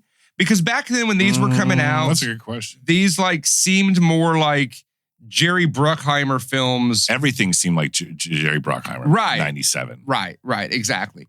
But John Woo was coming to America and he was making his name. I love that movie too. And so the movie that he made before this was Hard Target, starring Jean-Claude Van Damme, which is pretty fucking badass, if we're being honest. Hard Target is... What is his... So I say that, John Woo had a lot of success in the late 90s, early 2000s. What makes me say that? Well, because he made Broken Arrow, and he made Face Off, and he made fucking Mission Impossible 2. He made a lot of these big... Paycheck, starring these are all very... Ben Affleck. These are very, very movie theater movies of the 90s. What they feel like to me is generic popcorn blockbusters. You know what it is? It's MTV Movie Awards. It's MTV Movie Awards movies. And that's fine. They're good. But the thing about John Woo is when you go back to before he came to America, 1992, his last movie in Hong Kong is a little ditty called Hard Boiled, which I would argue is the best action movie ever fucking made. It's so fucking good. It's so fucking good. And the actions there, the two-fisted diving through the air in slow motion with two pistols shooting, that's all John Woo. And we know that from films like Face Off and Broken Arrow and that shit. But John Woo did it so much better in Hong Kong. The Killer, fucking A Better Tomorrow, 1 and 2, Adam, they're fucking fantastic. You're fighting windmills here, though, because had John Woo not come to the United States to do movies, it's very possible that you wouldn't know who he was today. Well, I would assume that whether they saw the talent of John Woo in Hong Kong, and they said, "Well, there's money to be made in Hollywood, John Woo." Sure, I'm not gonna begrudge him that. Right, you do you. What you're saying is it was better in Hong Kong. Basically, I would compare it to when Dylan plugged in. Woo went to Hollywood. Okay, I think I know what it is. And this is going to sound bad on Nicolas Cage. But maybe the Hong Kong ones are more believable to me. Maybe it's because I don't know who all the guys are, but that's not even true because Chow Yun-Fat is the main guy in all these movies. Well, let me ask you this. Are the I don't know anything about Hong Kong cinema. Maybe you can teach me a few tricks. Sure. Get some boners involved or something. Sure.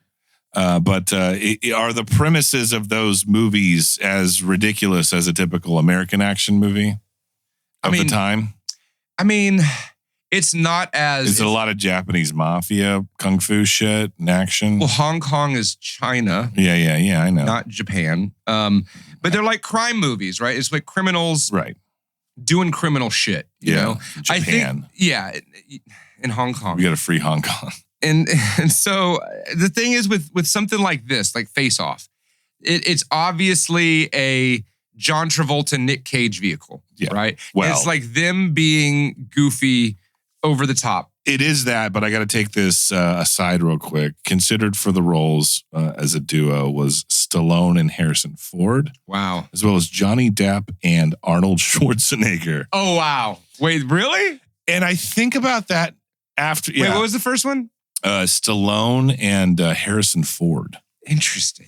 And I think about that now after having seen what ended up being Face Off with Travolta and Cage. I'm like, that is so fucking stupid. Yeah. Like, this is a stupid fucking movie. It's a stupid movie. It's a very stupid movie. It's stupid for multiple reasons. Sure.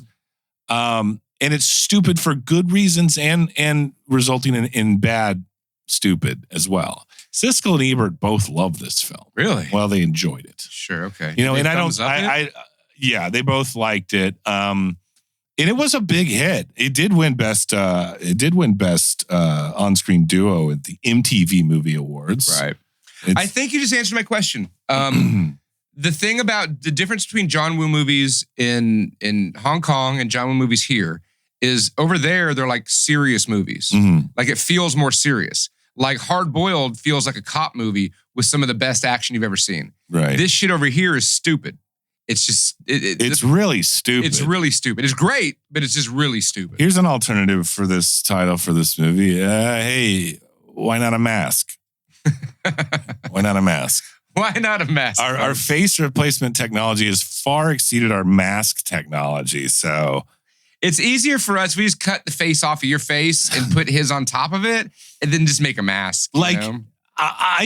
You gotta fool his brother. I really do like what you can do with that premise. It's just how they get there is so fucking retarded. Yeah. You know, I like, because there's scenes in this movie where I'm going, is the face like becoming, like, is it supposed to imply that like he's sympathizing with the character of the face? Is it like the wig? Is it like Snake's wig in that Treehouse of Horrors where he like hell to pay? Yeah, that exactly. Is it? I'm like, because like, you know, like there's scenes where John Travolta as Nick Cage. What's his name? Trailer Marshall. Castor Troy. Castor Troy's brother Pollux. Where John Travolta as the villain, you know, thinks it's her real father, and he goes and just like fucks up, you know, that girl that's getting assaulted in the car, his daughter. Yeah. And I'm like, I mean, Castor Troy, why would he do that? Because he doesn't want to see some girl, you know. But he's like pure evil. I mean, sure. And then there's like, but he was also trying to like make plays on her. He's like trying to make moves on the girl. And then there's scene where like Nick Cage is, I'm gonna fuck all this up. John Travolta's character as the straight-laced. If you've not seen this, whatever. Sorry, we'll go back and do the synopsis in a second. But, sure. There's also a scene where like, okay, so as Nick Cage as John Travolta's character sees what's her name, that chick that's really hot and all those, Gina Gershon. Yeah, Gina Gershon's kind of like meow kissing that bald henchman goodbye. Mm-hmm. And it almost feels like, oh, is he like jealous even though that's actually John Travolta? You know what I mean? Like there's a lot of moments like I don't know. I don't know if there's an answer to that question either, but like there's a lot of moments in this movie is like, are they like becoming each other, or is it that whole like the villain and the hero aren't that far off? We're all just humans thing. I don't fucking know. This is a stupid fucking movie. It's a stupid fucking movie. It really is. It's the plot of this is let's just take it from the top. It's a body action movie, by the way. A body action. It's body action.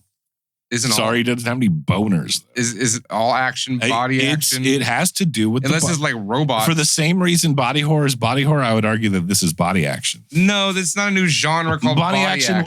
Body action would be like Body Parts with Jeff Fahey. Is that his name? Yeah. That's body action. I like the word body action. I think we should name that something. We should rename the podcast. Body action. No, but this is a genre. I'm coining the term body action. Sure, I like it. There's more. There's definitely more. Double Dragon with Scott Wolf. That's not a body. It's just a fucking stupid video game movie. All right.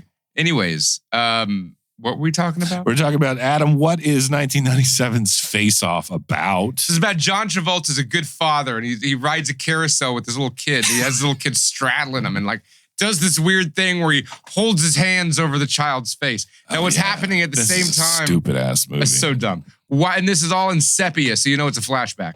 and while this is happening, you see Nicolas Cage with an awesome fake mustache on, and he's sipping a soda pop while he's aiming a gun at Sean Archer Travolta.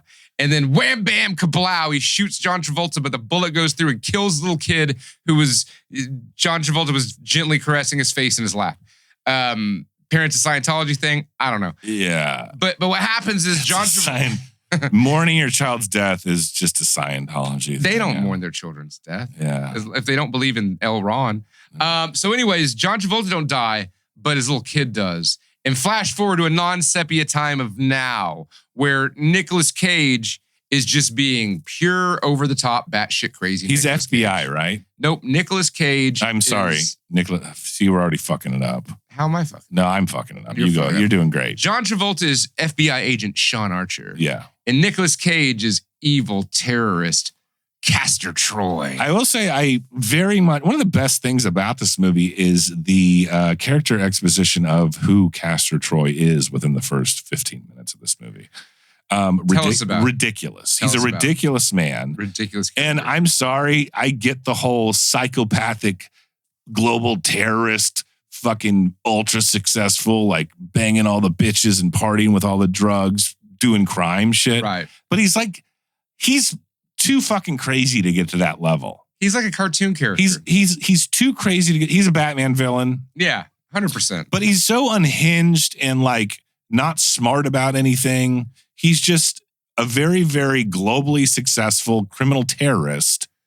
But for whatever reason, like I just didn't buy the fact that someone that fucking nuts would get to where he was. Right. Sure. You don't see him actually working his way up. Like I could see him playing a street criminal as a crazy psychopath. But anyway, so there's things like he's dressed like a priest so he can go feel up a choir girl. Yeah. So he's dressed like a priest so he can plant a bomb, his big giant mega bomb that Travolta's chasing. And why? He's a terrorist. That's it. He's a global terrorist. He just wants. He's an agent of chaos. There's no motive for why he's kind of like gas. the Joker. Yeah.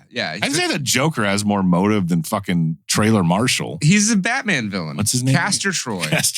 Castor Troy and his brother Pollux. So Pollux is the smart one. He builds the bombs, and Castor's the crazy one who goes out there and goes woo and feels up choir girls. Yeah, feels up a choir girl. I also feel like there's a lot of lines of dialogue in this movie where I feel like the censors were like, "You can't say that. You have to replace it with something." Because he's like he accosts the woman who's into it on the plane. Yeah, that stewardess, and she's like, he says something about like, "Why don't you suck my tongue? Suck on my tongue. What would you do if I asked you to suck on my tongue?" No, he's like, what would I do? What would you do? I'm just like, cock would be a really fucking powerful word right there too. No, he said something real cunty, like if I allowed you to suck on my tongue. Yeah. And she's like, ah. But that's how crazy Bitches love that shit. Now that I think about it, that's how crazy he's not a typical guy who's just like, hey bitch, suck my dick. No. He's like, I want this random woman on an airplane to want to suck my tongue. Suck my tongue. Yeah. Interesting. I mean, he's like, I could eat a peach for hours. Yeah. Talking about her. They say that they bits. replay that a lot. Her dirty bits. Yeah, that's his thing. I think he's talking about her vagine. Her vagine. There's vagine. I mean, it could be. I mean, hey, I'm with him. See, I don't know. This is a little tamed down. Maybe they were implying just the chest of that woman. I don't know, but I do like how like Castor Troy has his flunkies bring him like it's like a grandma's like little keepsake box. Yeah. That he opens up and he's got his guns and his chiclets and joints and sunglasses. And they're just always waiting for him, you know? And like they're carrying this box around, but it's all fucking money clip, dude. Yeah. What is it, like a gold tiger money clip? Yeah. He had gold pistols. And I was thinking about those pistols. I was like, it doesn't seem practical. No, not to be at that all. your pistol of choice. He's a flashy guy though. Like even when he shoots people, he does like the fucking 90s he cross That's arms. all John Woo shit. That's is it? Oh, that's all John Woo Interesting. shit. But when he does it in Hong Kong, it looks so much better. Well, Nick Cage isn't perfect. One guy that's fun to see in this movie is one Harv Presnell. Yeah. Playing the chief or whatever. He's the chief, the gruff chief. The chief of the FBI. The gruff FBI head. I know him primarily from being Fargo. Fargo, yeah. I tell you, they're eating milkshakes. Shit like that. That's what I know him from, yes. We're not a bank, Jerry. But he's also in Paint Your Wagon, so don't forget about that. Well, I like him as the grandpa in Fargo. Yes. I'm a big fan of that character. Great movie, that Fargo. You should watch Fargo before you watch Face Off. So yeah, Castor Troy. I'm not talking about your damn word, Jerry. And so then we get to like, there's a huge shootout at the airport. Yeah. After he sucks the girl sucks his tongue, and she's really an FBI agent. And then there's like a chicken race between like a Hummer and an airplane. I'm like, this is like a Jerry Bruckheimer film. Yes. And it was very much like, am I missing something or is this movie just that retarded? And it turns out it's just very retarded. It's a very I was dumb like, movie. it can't be this simple and stupid, but it is. And the thing is, again, I'm going to keep comparing. And I'm saying this as love. I like this movie. Don't get me wrong. Yeah, it's great, but it's like the gunfight in the airplane hangar. There's just sparks flying everywhere. Where are these sparks coming from? Yes, I'm glad you bring that up because, that's I think that there's a lot of suspension of disbelief required. Like this movie really, really maxes out on that. Yes. Because there's a lot of moments, most movies have it, but this is like every action scene. You're going, that would have killed you. You should have been dead. Yeah. You should have died that time too. There's no way you're still alive. How are you hanging on to a boat like that? That stuntman's hair is different than Nick Cage's hair. Oh God. Did you notice that? All the time. The stuntman, particularly on the famous boat scene. Every time they cut back to it, Bobby. Okay, I'm just saying. Get there. There's a lot of. We're still in the airport. There's a lot of laziness, but not laziness in this movie. There's a lot of budget spent on explosions and John Travolta. Oh yeah, and Nick Cage. This is a very successful film, by the way. I mean, it made a lot of money. It's world famous. I mean, people know this and love this movie. It's bad. I wonder how it did in North Korea. I mean, Kim Jong. This seems like it's Kim Jong's jam. Kim Jong's jam. Yeah. So anywho. Nick Cage and John Travolta have this fight, and it ends up. It's a long-standing feud, mostly because he killed his son. Yeah, mostly because of that. That's really. And now I have a logistical question. When you're doing a cat and mouse with a criminal and a cop, yeah, and the criminal actually attacks you or attacks your family, when they take you off the case, or would they be like, you know him more than anyone now, which is kind of the thing here in this case. That's kind of the thing they do in this. I mean, that's the whole premise. There's no one else that could do it. Yeah. You're running on pure knowledge of this person and vengeance. Yeah, for both. I don't know if that's how the criminal justice system really allows vengeance. Yeah, that's what I was asking. I don't know. I'm sure it's just some guy with a pencil. Right. It's just like, I don't know if FBI we'll pretend agents, we're chasing this guy for a few months. If FBI agents in real life ever get as worked up as any FBI agent in any movie ever. No, they probably look like Milton from Office Space. Right. That's what the FBI is to you? Probably. Okay, fair enough. I mean, I've seen Silence of the Lambs, I guess. You have to go through that obstacle course and shit. Yeah. I mean, if FBI, if you're listening, which I doubt. Very likely. I doubt they're listening to us. They got better things to do. Their AI bots are listening. Right. The AI of the NSA is upon us. Anywho, Jerry Bruckheimer did not make this movie. Yeah. So it does feel Bruckheimer. So then they capture Pollux Troy, the younger brother, played by Alessandro Novi or something. He went on to be he's in a bunch of stuff nowadays. He was in The Art of Self-Defense. Did you see The Art of Self-Defense? Great fucking movie. Mm-hmm. He was like the karate master dude. But he was the Weasley little brother in this. So Castor Pollux gets knocked by an airplane jet engine that's just sitting there and idle inside a building. Travolta turns it on and he goes flying 500 feet and knocks him into a coma. Would have been dead, but he was into a coma. And so they realize they need to get the information out of Pollux Troy. And the only way to do that, and there's only one possible way to get that information. The only person he would trust is his own brother, Castor Troy Nicolas Cage, who's in a coma. Now, we can't just get him to go in there and do our bidding. So it seems like this is a scenario where you need to take Castor Troy's face off. Great premise. Stupid fucking movie. It's fucking dumb. It's the dumbest stupidest thing I've ever. Okay, so let's just break this down for a minute. But granted, by doing so, we wouldn't have the wonderful film that is Face Off. Oh, it's fantastic. It's fantastic. One, like I said, alternative title, Why Not a Mask? Why not? Why not a mask? Second of all, ever hear of Guantanamo Bay? Right. You're already on one of these international water prison, offshore prison things. Right. Clearly, you can just torture people to find out information. I mean, they do that. They do torture these people, but I mean, I guess not enough to get. But if they're just blowing up LA with a biological weapon for the sake of jollies and because they can, and the guy's already in prison, I'm pretty sure he would spill the beans pretty easily. Right. Yeah. It's a stupid fucking movie, is what it is.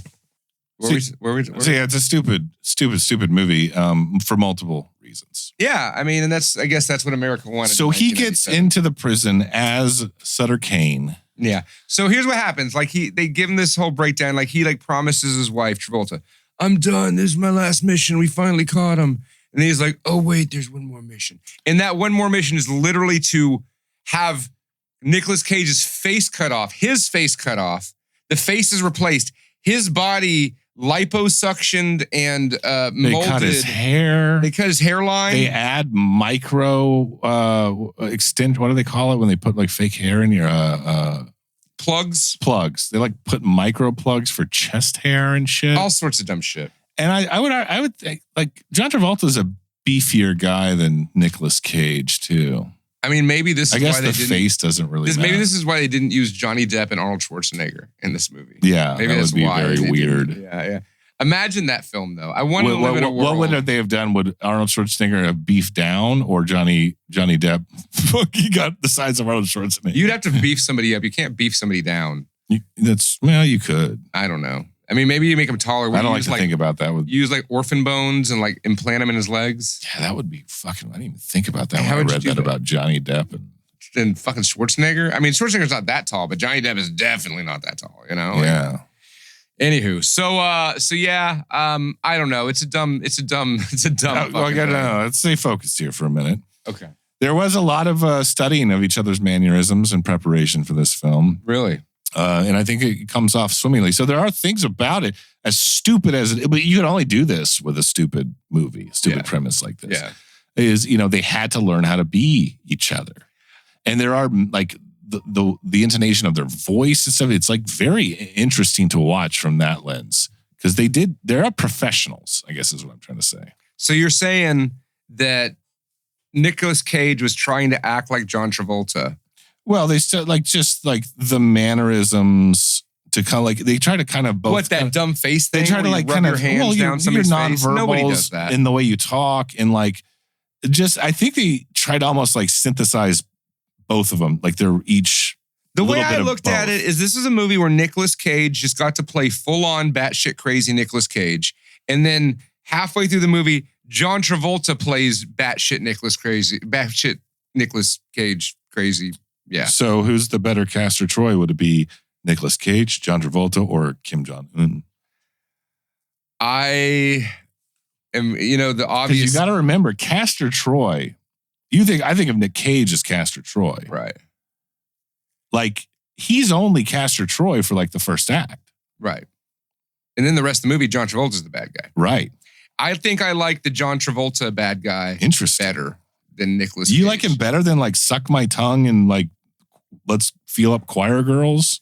No, I don't know. That seems like something you'd appreciate. No, I guess what I mean, you're right. No, I guess what I mean is I liked John Travolta better as Nicolas Cage's character than as the John Travolta character. Hold on, I'm going to think about that for like 30 seconds. You know what I mean? Like John Travolta at the beginning was like a whiny asshole. Yeah, I see what you're saying. But I liked him. I prefer as the bad Travolta guy. as Castor Troy. Right. Because he's absolutely horrible to watch. As Sean Archer. Oh, he's just such a because it's just so weird and schmaltzy and dumb. Right. Nicolas Cage. Whiny. Nicolas whiny. Cage was a better Sean Archer. Yeah. Right? Yeah. And Nicolas Cage was a better Castor Troy too. But John I would Travolta, prefer this. Yeah. Yeah. He was a great bad guy in it. Just so you don't have to deal with John Travolta as Sean Archer. Yeah, because once Nicolas Cage became Sean Archer, he was fine. I didn't hate him. You know what I mean? I didn't hate the character because it was Nicolas Cage. Interestingly enough, when you look at the cast on IMDb, it only has John Travolta as Sean Archer. It doesn't say Sean Archer / Castor Troy. Well, that would spoil it, wouldn't it? No, I think everyone knew the premise of the movie. Yeah, I know. Joan Allen, interesting character actress, plays the wife. I don't find her unattractive, but I feel like they would have found like a more kind of... She's not bimbo enough for you? Not really. But I think that was the point. That was the point. They're a very straight family. They're very like regular people. She was attractive. Yeah, she was attractive, but like moderate. I just feel like it was an interesting choice. Interesting. Right. You think more maybe like I don't know, like a Patricia Arquette or a Sophia, a Gina Gershon, or what's the Sophia Lopez? Is that who I'm thinking of? I don't know. It's because that she's a very it's like a 3-name Hispanic woman. Oh, Maria Conchita Alonso. That one. Yeah. You could see maybe her or, So you think that she should have been... I'm not saying she should. I just thought Joan Allen, I wasn't particularly like a expected casting choice for his wife. I mean, it made more sense than having somebody like, Salma Hayek. Or Salma Hayek. Oh, yeah, right. Gina Davis would have been great. Right. But I don't see Gina Davis in this. But you got to remember, too, you only have a budget for Travolta and Nicolas Cage. You got to cut some corners with some Joan Allens from time to time. You throw a Joan Allen in. You throw in a Gina Gershon. Yeah. The thing, too, is about the character of Sean Archer, who's the FBI agent, who really is just a total cunt at the beginning. And I get, like, you could be that way because your child was murdered by Nicolas Cage, right? I get that. Yeah. But you see more of a character arc once Nicolas Cage becomes him. Well, yeah, naturally. Because Nicolas Cage is a better actor.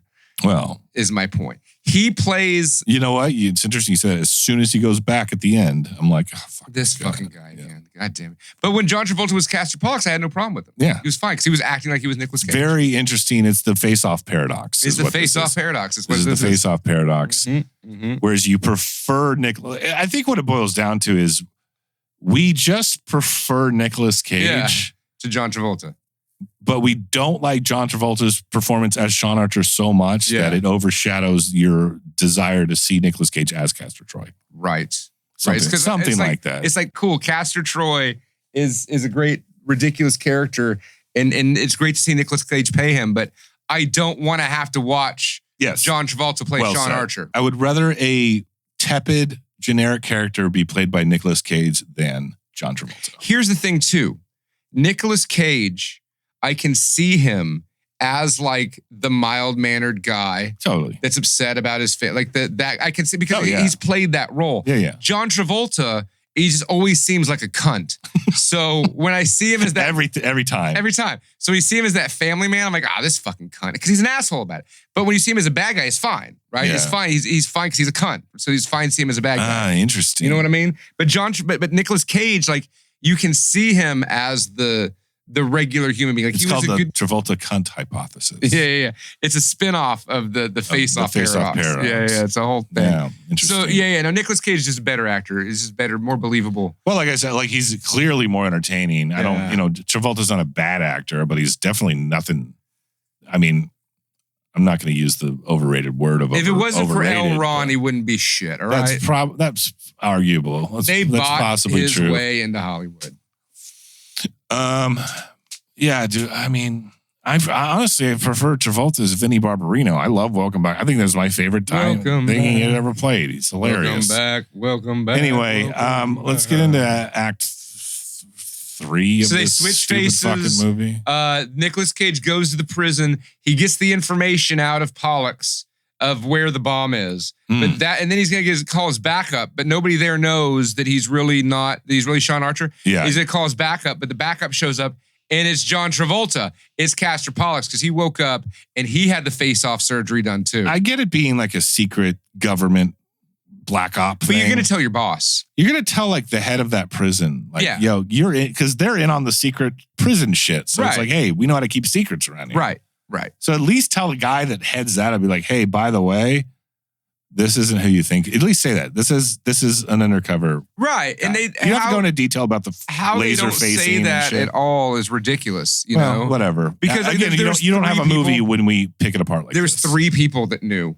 There's 3 and people they that all get killed by Jackson Pollock. Yep. Kills them all dead. So then Nicolas Cage is in prison and he's Sean Archer acting like he's Castor Pollux, which is great, a concept. And you know who kills that? Who kills it is fucking Nicolas Cage, you know? I'm so fucking confused right now. So at this point, while he's in prison, it's Nicolas Cage pretending to be the FBI agent that's pretending to be the Nicolas Cage character. Wait. It's Nicolas Cage. Yeah. As an actor. Oh, yes. Yeah, as an actor. That is called the Nicolas Cage face-off trifecta dilemma.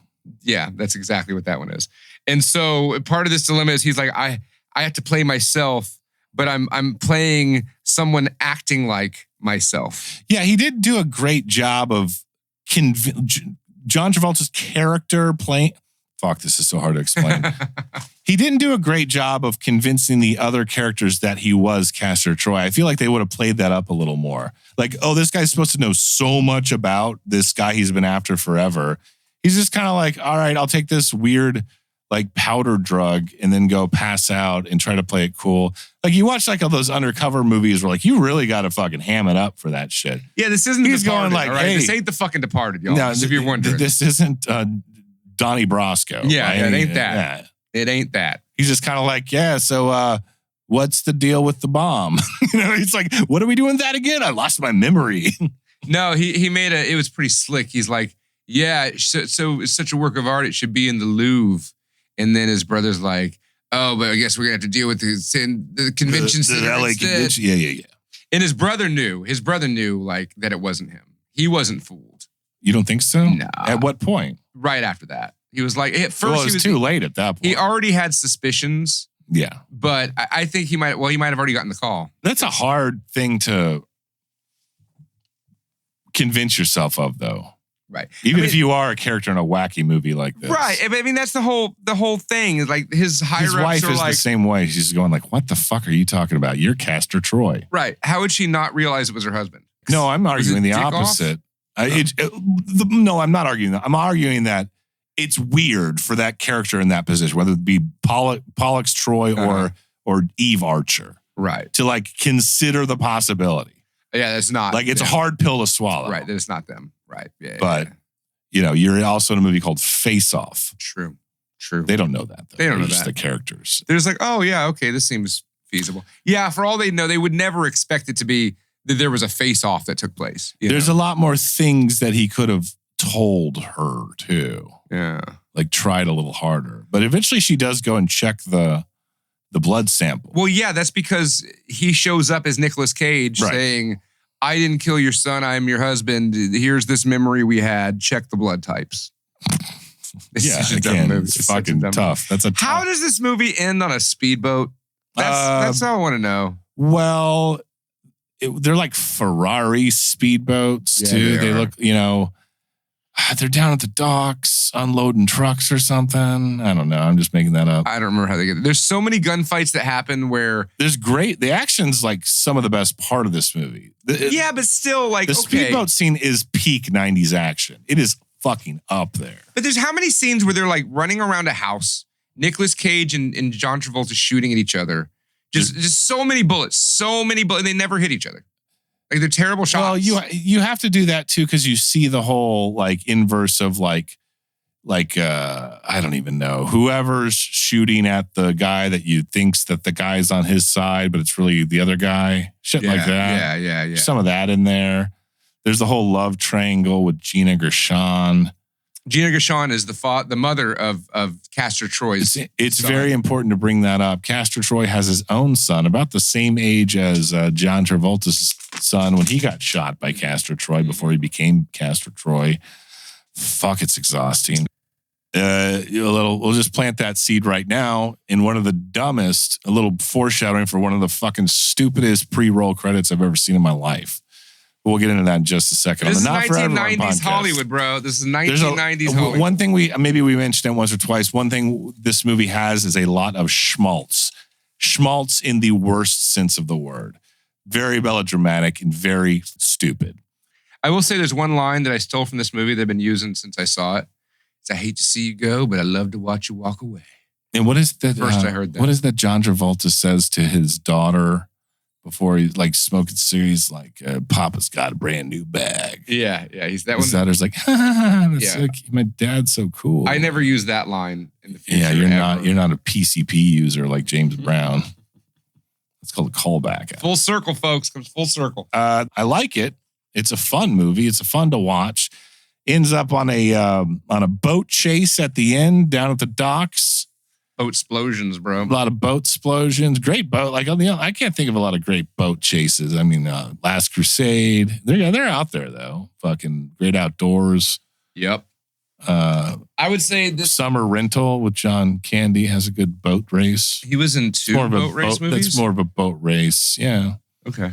Cool. I love that. People don't remember Summer Rental. Your list of boat race movies, half of them include John Candy. Who wouldn't do well in a boat race, looking at his stature. I mean, you don't know. The Great Outdoors didn't have a boat race. It just had water skis. It's the same fucking difference. Same fucking. So they're on a boat. There's hijinks on water skis at them. There's a lot of familial drama in this film with Sean Archer's family. Yeah, coming to grips. Jamie Archer, played by Dominique Swain. She's going through a lot of feels in high school. She's changing up her look quite often. She's getting bullied. She's dating that guy from that 70s show. Yeah, the one that was a Scientologist. Yeah, also they got this fucking job because of Travolta and L. Ron. Yeah. L. Ron. They know where their bread is buttered or. Oh, Dominique Swain was born the day before I was. Oh, cute. You guys should date. We should date. We should hook it up. Yeah. So anyway, eventually there's a lot of moments where you're like, he should be dead. That guy's dead. Why is that guy not dead? But whatever. At this point, you're like, it is what it is. It is what it is. But like I was alluding to earlier, there's a lot of scenes of, maybe it's the high def, I don't know, but like clearly the stuntman on the side of the boat has long hair, like longer hair than, because it will cut back to Nicolas Cage in the same, and Nicolas Cage's hair is like a little Caesar cut. Like it's very short. Yeah, it's like the George Clooney And it's cut. like, you can't do it that quickly. You can't just go boom, boom, like put another shot between there. Sure you can. You forget about the long, beautiful flowing hair of the stuntman on the side of the boat. Compared to the Caesar cut. Like put a little effort into that as you did when they cut. Dude, Bruckheimer don't play like that. When they actually cut John Travolta's hair to put the face on of. Right. If this is a face switching movie, you could at least cut the stuntman's hair. Yeah, right. Give him a fucking buzz cut. Get the same barber that you did for that scene. You call a stuntman in there. So, yeah, there's a lot of that kind of stuff. But eventually the boat crashes and Nicolas Cage as Sean Archer, John Travolta's original character, shoots him with a spear gun. And what was the nice touch, though, is before he killed him, he tried to cut his own face off for a bit. Yeah, he's like, oh, you're going to have the scars. I'm going to cut the face that's yours. But it's like, dude, like you don't have the scars and you've got the face surgery. It's going to be fine. Yeah. We clearly know how to fix scars. Obviously. Yeah. I'm glad we didn't bring up that one scar story. Oh, yeah. We don't need to talk about that. I know exactly what you're talking about. So then Sean Archer is back to being John Travolta. He got his body back. He got his face back. And not only that, he has a brand new son that he adopted from the criminals. He got the mother and father killed and took their child. Replaced his child. And not only that, it's a stretch already, right? Is that healthy? Is that a healthy Probably thing not. Okay. Probably not. Your real father murdered me, so I murdered him, and now I'm adopting you. Yeah, right. That kid's going to talk to some doctors, which adds to my next point. You don't just show up to your house with your wife and your real daughter and be like, hey, guess you didn't just adopt a kitten. You adopted a very traumatized child of your son's killer. Your son's murderer. Yeah. They're completely fine with it, too. They're like, we should probably talk about this. They're like, oh, yay. He just makes decisions for the family. You know? It was very similar to the feeling I had, not that this is nearly as stupid as that, but at the end of Taken with Liam Neeson, after his daughter has been through trauma in human trafficking, dungeons, and abuse, she jumps off the plane and greets her mom like she's coming back from college. She's like, oh my God, Mommy, it's good to see you. Right. And I was like, no, you'd be in a wheelchair. You'd be probably very quiet. He's very quiet. Yeah. You're not. It was that kind of thing. We're like, I don't know if that's an appropriate response in this situation, let alone bringing this kid home to the wife and another kid. Yeah, you'd hoped that he would have had a conversation with his wife beforehand, but from the sound of their relationship, they were that close. They knew it was cool. No. They did No, what I was going to say is he doesn't tell her shit. So he didn't tell her, hey, I got to go undercover in prison dressed as the guy who killed our kid. My question is that he didn't tell them he was bringing that kid home. He just showed up with the fucking kid. Maybe he didn't tell her who the kid was. I doubt he even told her that there was a kid coming. No, that's what I'm saying. Yeah. He just showed up with a kid. Yeah. So he's living here now. This is Adam. He's our new Michael. That's basically what he said. Yeah. I don't think that kid had been dead that long either. I don't know. Maybe a year or two. I don't think there's real time. He can have his old room. He's still got his toys up there. Mother's too sad to clean out the room. He had the same haircut. Yeah, shit. he had the same haircut. It's like, here, you take over this room. All these things are your things now. Like, yeah, they're gonna throw him in the room of the dead kid. Yeah, and then there's like a sequel where like the new kid talks to the dead kid's ghost, and then it's called Ghost Off, and then they become enemies and shit. They fight for the love of John Travolta. Fuck yeah. The kid's gonna go dig up the other kid's grave and take his face off and like attach it to him. One of them just like a rotting corpse of a child. Oh God. Which one's my son? I love them both. Son, take that face off. Dad, is that the name of the movie? Yeah, good suggestion there, Jimmy Finch, for Face Off from 1997. Highly enjoyable. Very enjoyable as much as it's just fun. It's one of those ones that is kind of fun to poke fun at for being so ridiculous. You can't expect me to talk about this movie and not tell you how stupid it is. Oh, I just wanted to real quick rewind for a second. Do you think that ending with the new son and stuff, do you think that audiences of 1997 found that to be dumb, or were they like, yeah, that's par for the course? No, I think that sounds about right. I think it resounded with the American psyche at the time. But they weren't like, what the fuck? Like, no. People were like people watch movies like Twister at that time. Like this movie's like, there was a lot of dumb shit in the 90s. Yeah, and I mean that was like to give the feel goods at the end. Apparently that was the feel good vibe, was they adopted some random fucking criminal child. Apparently there was a darker ending that didn't test well, and I wish I would have looked up what that was before. It's fun content on the Not For Everyone podcast. Pork Chop Moon Man would give 1 thumbs up to this film out of 2. Out of 2, yeah. The 1 thumbs up is for Nicolas Cage and John Travolta playing Nicolas Cage. Well, I always think the 1 and 2 thumbs up scale is stupid. Like there's no nuance in that at all. Okay. It's either you like it or you don't. It's all right. Yeah.